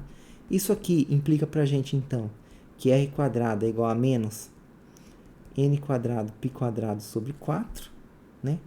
Isso aqui implica pra gente, então, o quê? Que r é igual a mais ou menos a raiz de menos n quadrado π quadrado sobre 4. Isso aqui vai ser mais ou menos, pessoal, quando você calcular a raiz, veja que n quadrado, p quadrado e 4 são todos números positivos, tá? E tem um sinal de menos ali. Então, quando você fizer a raiz de menos 1, vai dar o i. Então, isso aqui vai ser mais ou menos o quê? nπ sobre 2 vezes o número imaginário i. Tá bom? Então, essa é a raiz. Quem que é a solução quando você tem uma raiz imaginária pura? Igual a gente fez ali em cima, a gente vai ter, né, a seguinte solução geral, né? Logo, a minha solução geral vai ser o quê? G de t, né? Como a parte real é zero, então aquela parte exponencial que multiplica o seno e o cosseno desaparece, tá? Então, eu vou ter uma constante... Eu vou usar outra letra aqui para não confundir com aquela, tá, pessoal? Vamos usar D aqui. D1, em vez de usar C, o C eu vou usar D. D1 cosseno, né? Da parte imaginária, que é nπ sobre 2. A variável é em t, a ideal é em t, então é cosseno de t. Mais D2 seno de nπ sobre 2 vezes t. Tá bom? Então, a gente tem essa solução geral. Quem que é o meu dado inicial? O dado inicial, né, lembra que é o quê? É g' de 0 igual a 0. Eu posso simplesmente fazer o t igual a 0 nessa expressão? Não, né? Por quê? Se eu fizer o t igual a 0 nessa expressão, eu vou achar aqui o g de 0. Só que eu tenho g' de 0. Então, eu tenho que fazer o quê? Eu tenho que derivar essa g de t para eu achar a g' de t e aí sim eu implementar esse dado inicial aqui. Então, logo eu tenho essa g de t e a minha g' de t é igual a quem? Eu vou derivar em t, né? Então, quando eu derivo cosseno, dá menos seno. E como esse cara aparece multiplicando t, ele vai aparecer multiplicando o meu menos seno por causa da regra da cadeia, não é mesmo? O derivado do cosseno é menos seno, então isso aqui vai ficar menos, né? D1 vezes n vezes π sobre 2, tá? Vezes cosseno, vezes seno, quer dizer, né? Que é menos seno, né? Então, seno nπ sobre 2 vezes t. Né? E aqui mesma coisa, né? Mais, derivado do seno é cosseno, então agora fica mais, né? Mais d2 nπ sobre 2 cosseno de nπ sobre 2t. Tá? Agora você sabe o que? Como g' de 0 é igual a 0, então agora eu tenho a expressão g' para eu aplicar aqui e implementar esse dado inicial. Então, quando eu olho para o g' de 0, por um lado ele vale 0, por outro lado dessa expressão, né? Por outro lado, g' de 0 vale essa expressão do lado direito quando eu faço esse t ser 0, não é mesmo? Então, isso aqui vai ficar menos d1 nπ sobre 2. Aqui eu vou fazer direto, tá? nπ sobre 2 vezes 0 dá 0, tá? Então, vai ficar seno de 0 mais d2 nπ sobre 2 cosseno de 0. Né? Seno de 0 eu sei que vale 0, cosseno de 0 eu sei que vale 1. Né? Então, daqui, qual que é a conclusão que eu tiro? Né? A conclusão que eu tiro é que d2 vezes nπ sobre 2 é igual a 0. Né? Como nπ sobre 2 é um número sempre diferente de 0, então eu concluo que o meu d2 ele é igual a 0. Né? D2 é igual a 0. O D2 é igual a 0. Bom, o que acontece então agora? Já que o D2 é 0, eu posso voltar aqui nessa expressão, né? E substituir o quê? O D2 igual a 0. Tá? O D2 igual a 0. Mas tem um detalhe aqui, né, pessoal? Eu poderia ter aqui o quê? O n igual a 0, né? Que o n poderia ser 0, né? Se o n for 0, eu poderia ter o D2 diferente de 0, né? Será que aí eu teria a solução? Só que quando eu substituísse aqui, o D2 diferente de 0, o n seria 0, né? E se o n for 0, esse pedaço da solução aqui vai embora, né? Porque aí você teria o n igual a 0, seno de 0 dá 0, né? Então, ou seja, de todo modo, esse pedaço da solução aqui que aparece, ele vai embora, né? Porque eu concluí que o D2 é zero. Se o D2 não é zero, o N é zero. Se o N é zero, quando eu calculo o seno aqui de zero, dá zero. Então, em todos os casos aí, né, essa parte da solução vai embora e vai sobrar só essa parte aqui, tá bom? Porque eu concluí que o meu D2 vale zero, né? E eu não tenho mais dado inicial, né? Eu só tinha um dado inicial que era o G' de zero. Então, eu só concluí que o D2 é igual a zero, tá? Então, ó, vamos lá. Assim, desse modo,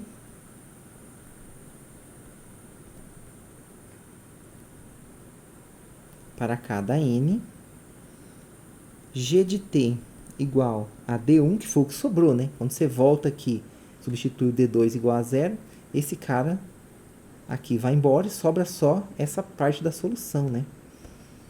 É igual a d1 vezes cosseno de nπ sobre 2 vezes t, né? Então, para cada solução, para cada n, isso aqui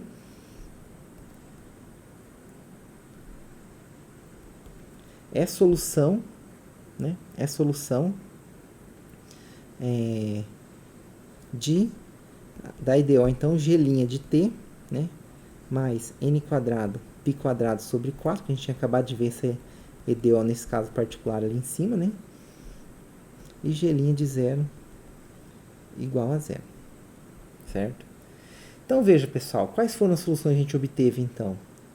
Para G foi essa solução, certo? E para F foi essa solução. Mas lembra que eu falei para vocês? Não é a única EDO e a única solução que a gente tem? Para cada N, você tem uma EDO, porque aparece o N na EDO, na expressão da EDO, que tem uma solução que também depende desse N. Né? Então, na verdade, você não tem uma solução F e uma solução G. Você tem infinitas soluções Fs e infinitas soluções G. Né? Então, o que acontece? Né? Como que eu posso escrever, então, isso aqui? Né? Veja, embora eu tenha colocado D1 e C1, né? Para cada N que eu tiver, eu tenho uma EDO, uma solução e um D1 diferente, né? Porque o D1 é uma constante para uma solução. Se eu pegar um outro N, eu tenho outra EDO, outra solução, tem uma outra constante D1, certo? Então, eu vou falar o quê? Eu vou falar que para cada N, eu vou ter, então, uma solução que eu vou chamar de Gn, certo? E essa constante D1, como ela muda conforme o valor do N, ao invés de chamar de D1 apenas, eu vou chamar ela de Dn, tá? Por quê? Porque eu tenho infinitas EDOs que dependem de N, com infinitas soluções também dependendo de N. Tá? Então, eu vou escrever isso. Portanto, né, qual é a nossa conclusão que a gente tira aqui? Portanto, para cada N natural, né, encontramos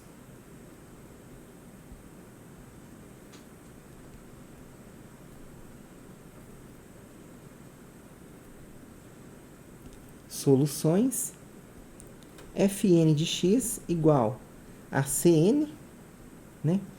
Quem que era a nossa solução aqui? Vamos só dar uma conferida aqui.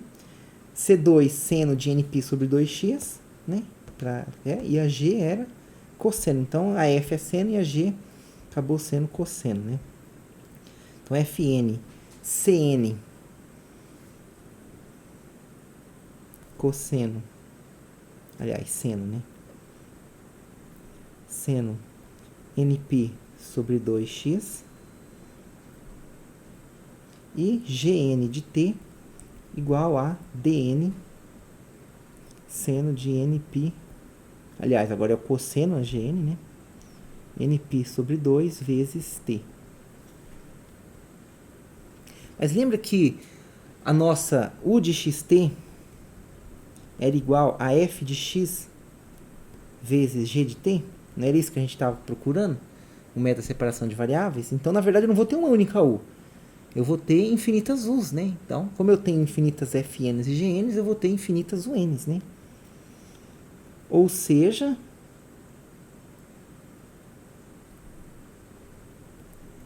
temos as nossas un's de xt igual a Fn de x vezes a Gn de t, que quando eu substituo, isso aqui fica então, né, deixa eu só colocar um pouquinho para cá, para ter espaço, Cn seno nπ sobre 2x vezes dn cosseno de nπ sobre 2 vezes t. Né? E veja que apareceu aqui uma constante Cn e uma constante dn. Né?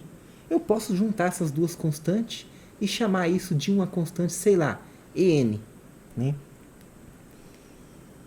Portanto, né?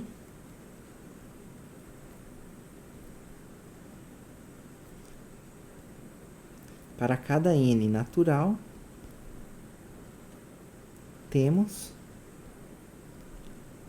soluções o n de xt, agora que as soluções da EDP da onda, tá, gente? Da EDP da onda.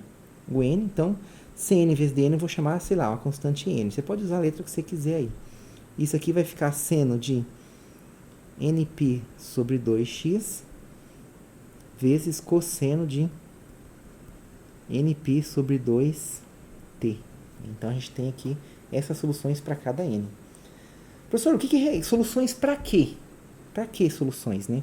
A gente refez o passo 1 e o passo 2. Transformou a equação da onda em duas EDOs, resolveu os EDOs aplicando os dados iniciais. Quais dados iniciais, né? A gente voltar lá em cima no começo, né?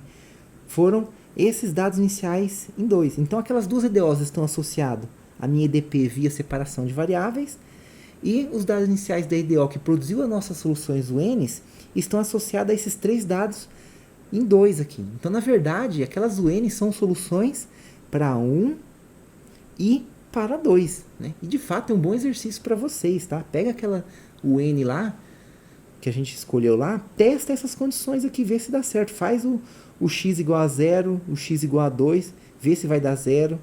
Tá? Deriva uma UN daquela em t e aplica um t igual a 0, vê se vai dar 0. Pega uma UN daquela, deriva duas vezes em t. Pega a mesma UN, deriva duas vezes em x. Vê se vai dar igual os dois resultados derivados. Tem que dar igual. Derivar aquela expressão n duas vezes em t tem que dar a mesma resposta que você derivar duas vezes em x. Isso é muito curioso. É interessante fazer isso, perceber que dá o mesmo resultado. É um bom exercício, eu recomendo para vocês fazerem isso aí. E perceber que realmente aquelas UN resolvem 1 e 2. Tá? Então, pessoal, isso aqui a gente resolveu já quase 100% do nosso problema, né? Falta o último dado inicial. Esse último dado inicial é o que a gente resolve usando o método Fourier, então, e a série de Fourier, tá? Que é o passo 3 que eu vou fazer com vocês aqui agora, tá? Então, agora a gente começa o passo 3, tá? Que é o método de Fourier.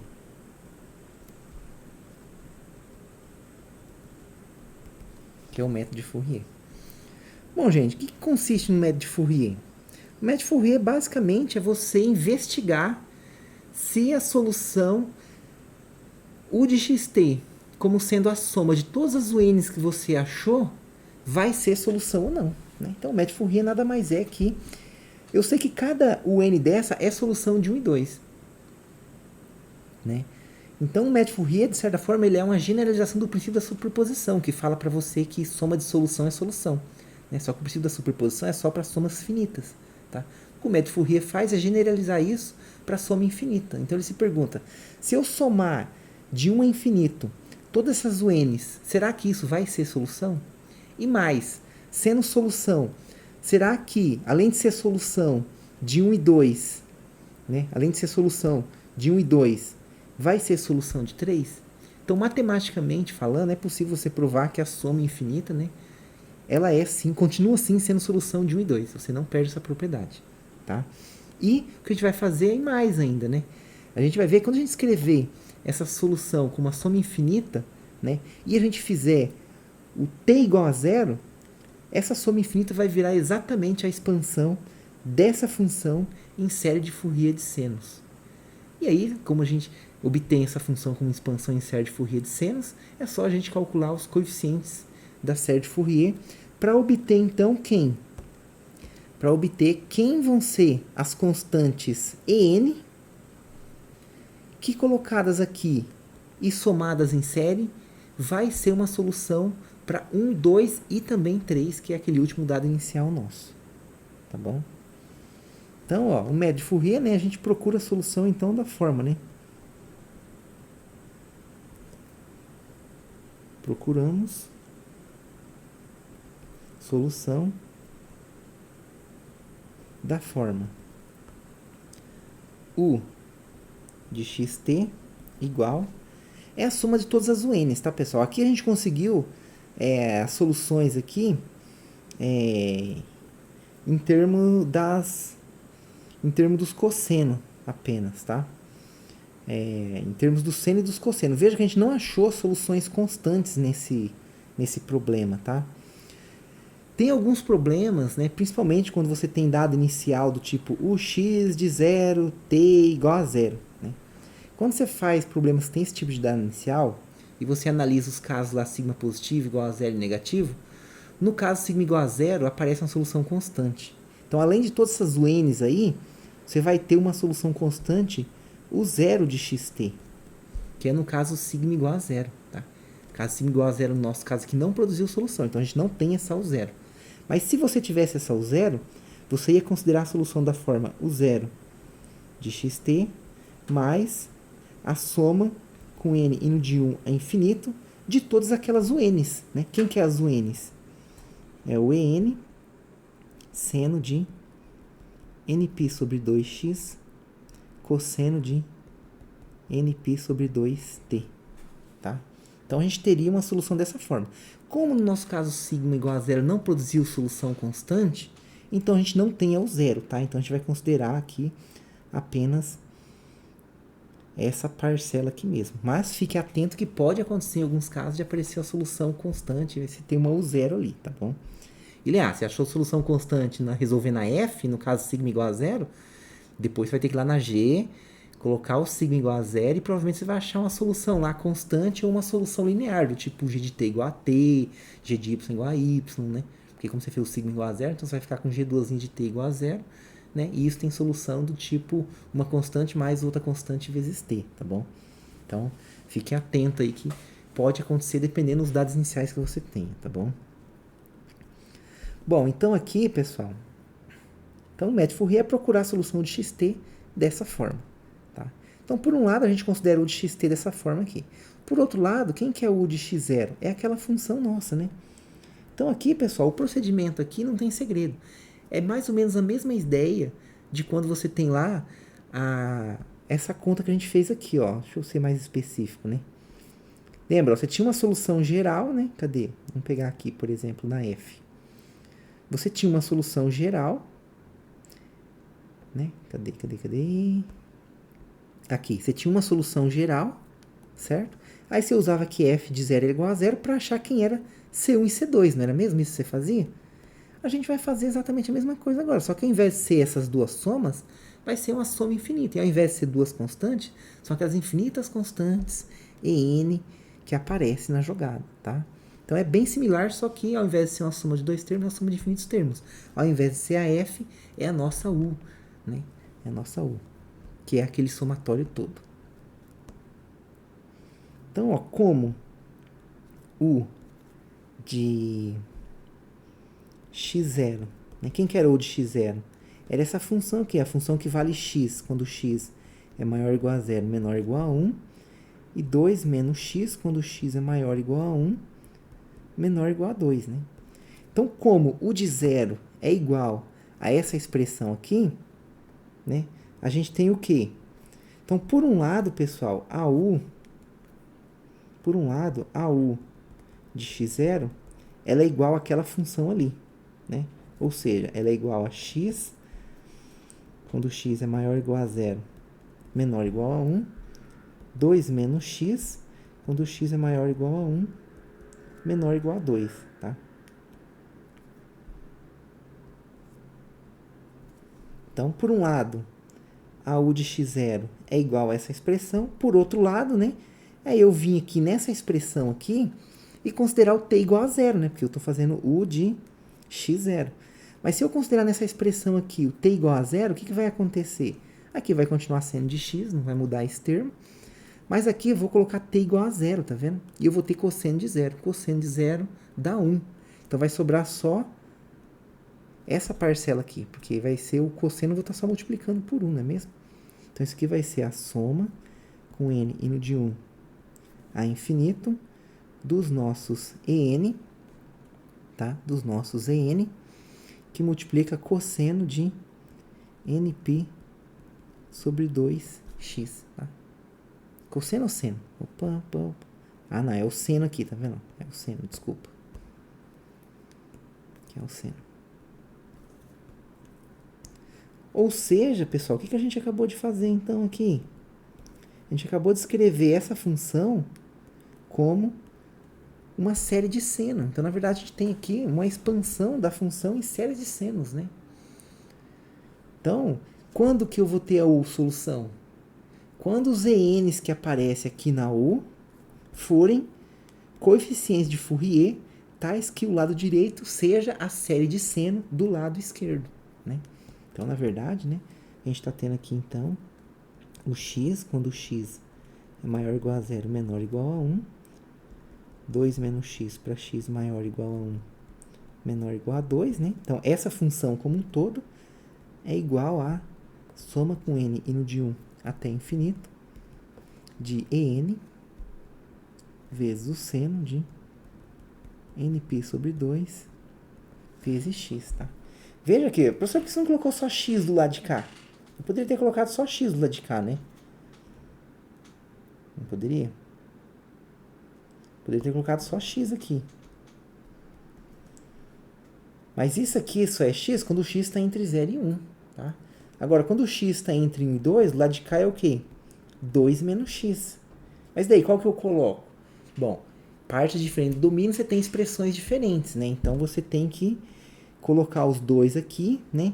E tá mencionando aqui nessas desigualdades que eu coloco aqui no parêntese, que quando o x está entre 0 e 1, é o x que você tem do lado de cá da igualdade. Quando o x está entre 1 e 2, é o 2 menos x que você tem do lado da igualdade. Então, num pedaço do intervalo 0, 2, ou seja, no 0, 1, eu tenho x do lado esquerdo da igualdade, né? Entre 1 e 2, do lado esquerdo eu tenho o 2 menos x, tá? E o que a gente tem que fazer, então, agora é o quê? Investigar se o en, né, eu consigo calcular ele, né?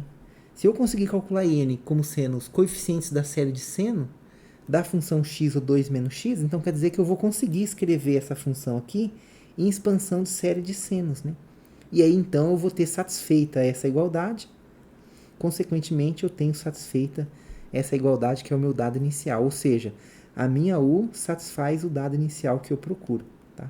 Então, tudo que eu tenho que fazer agora, então, é calcular quem é o en.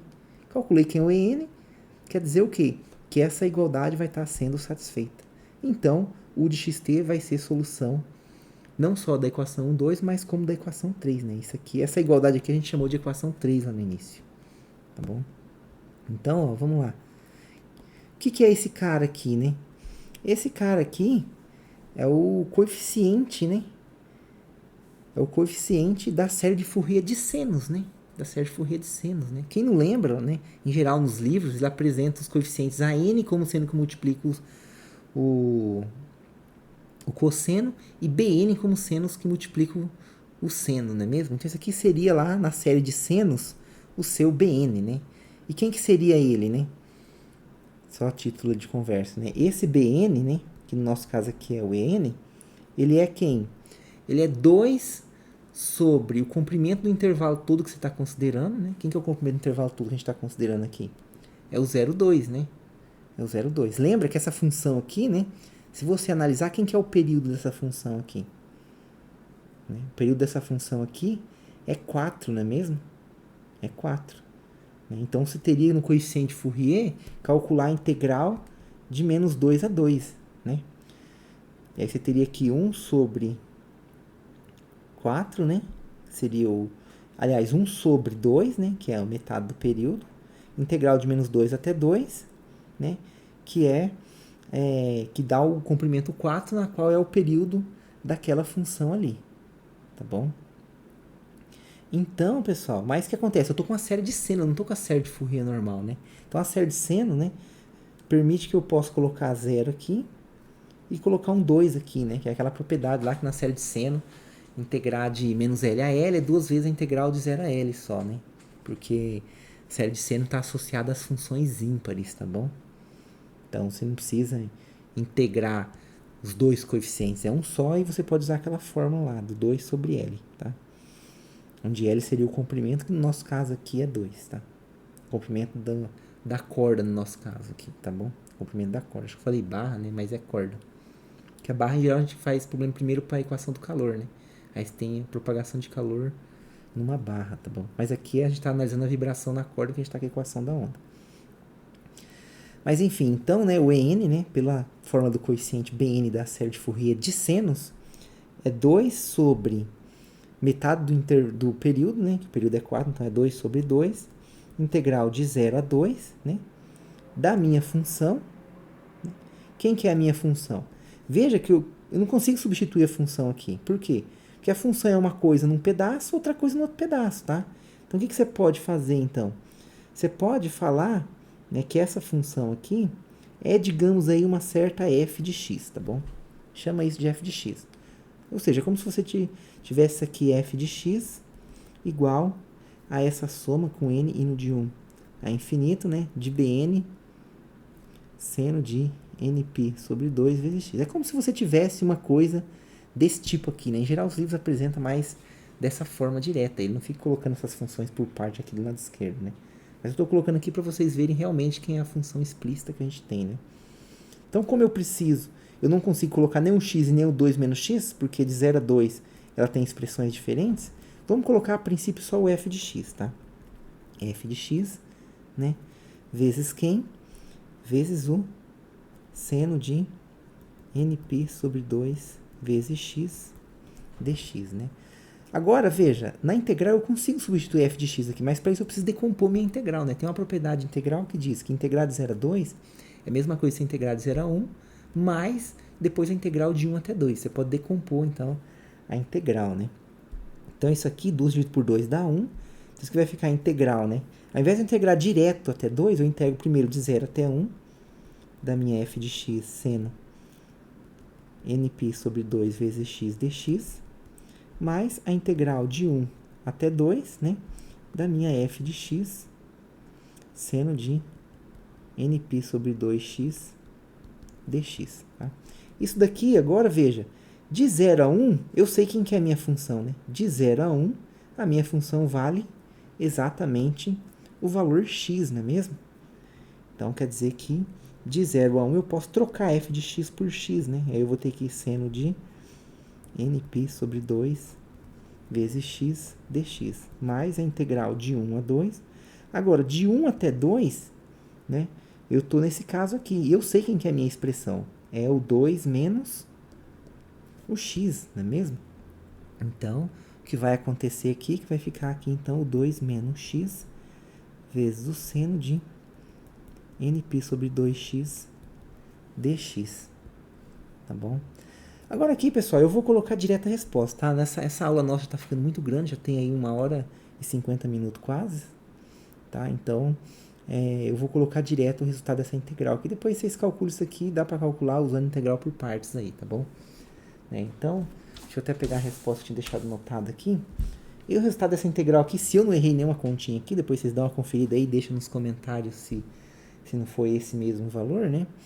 Mas nas minhas contas aqui, essa integral vai dar menos 8 dividido por n quadrado, π quadrado, vezes o seno de nπ sobre 2, tá? Então, toda essa integral aí, quando você somar as duas, calcular da integral, a princípio vai dar esse resultado aqui, tá? Depois vocês conferem e confirmam aí nos comentários comigo. Bom, com isso então, a gente calcula o EN. Calculou o EN, o que a gente tem que fazer agora? Nada, agora acabou o problema, né? Nada não. A gente terminou de resolver, tudo que a gente tem que fazer agora é pegar esse N que a gente acabou de calcular, né?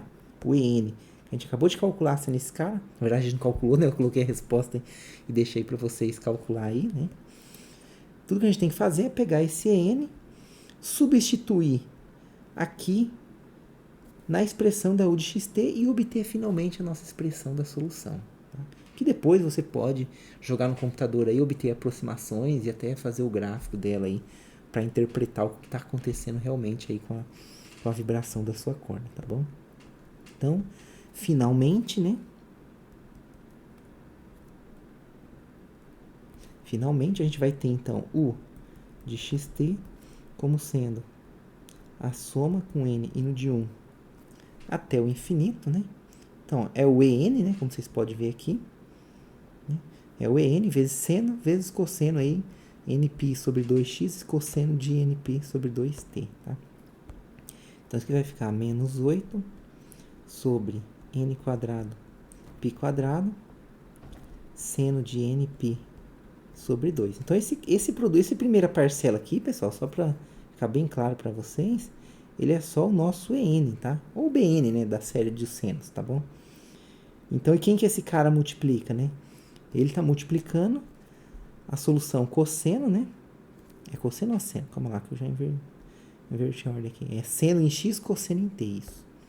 Então, ele está multiplicando a solução seno de nπ sobre 2x, que está multiplicando a solução cosseno de nπ sobre 2t, né? Então, essa aqui é a nossa solução que a gente obtém finalmente aí depois de fazer esse longo cálculo, tá?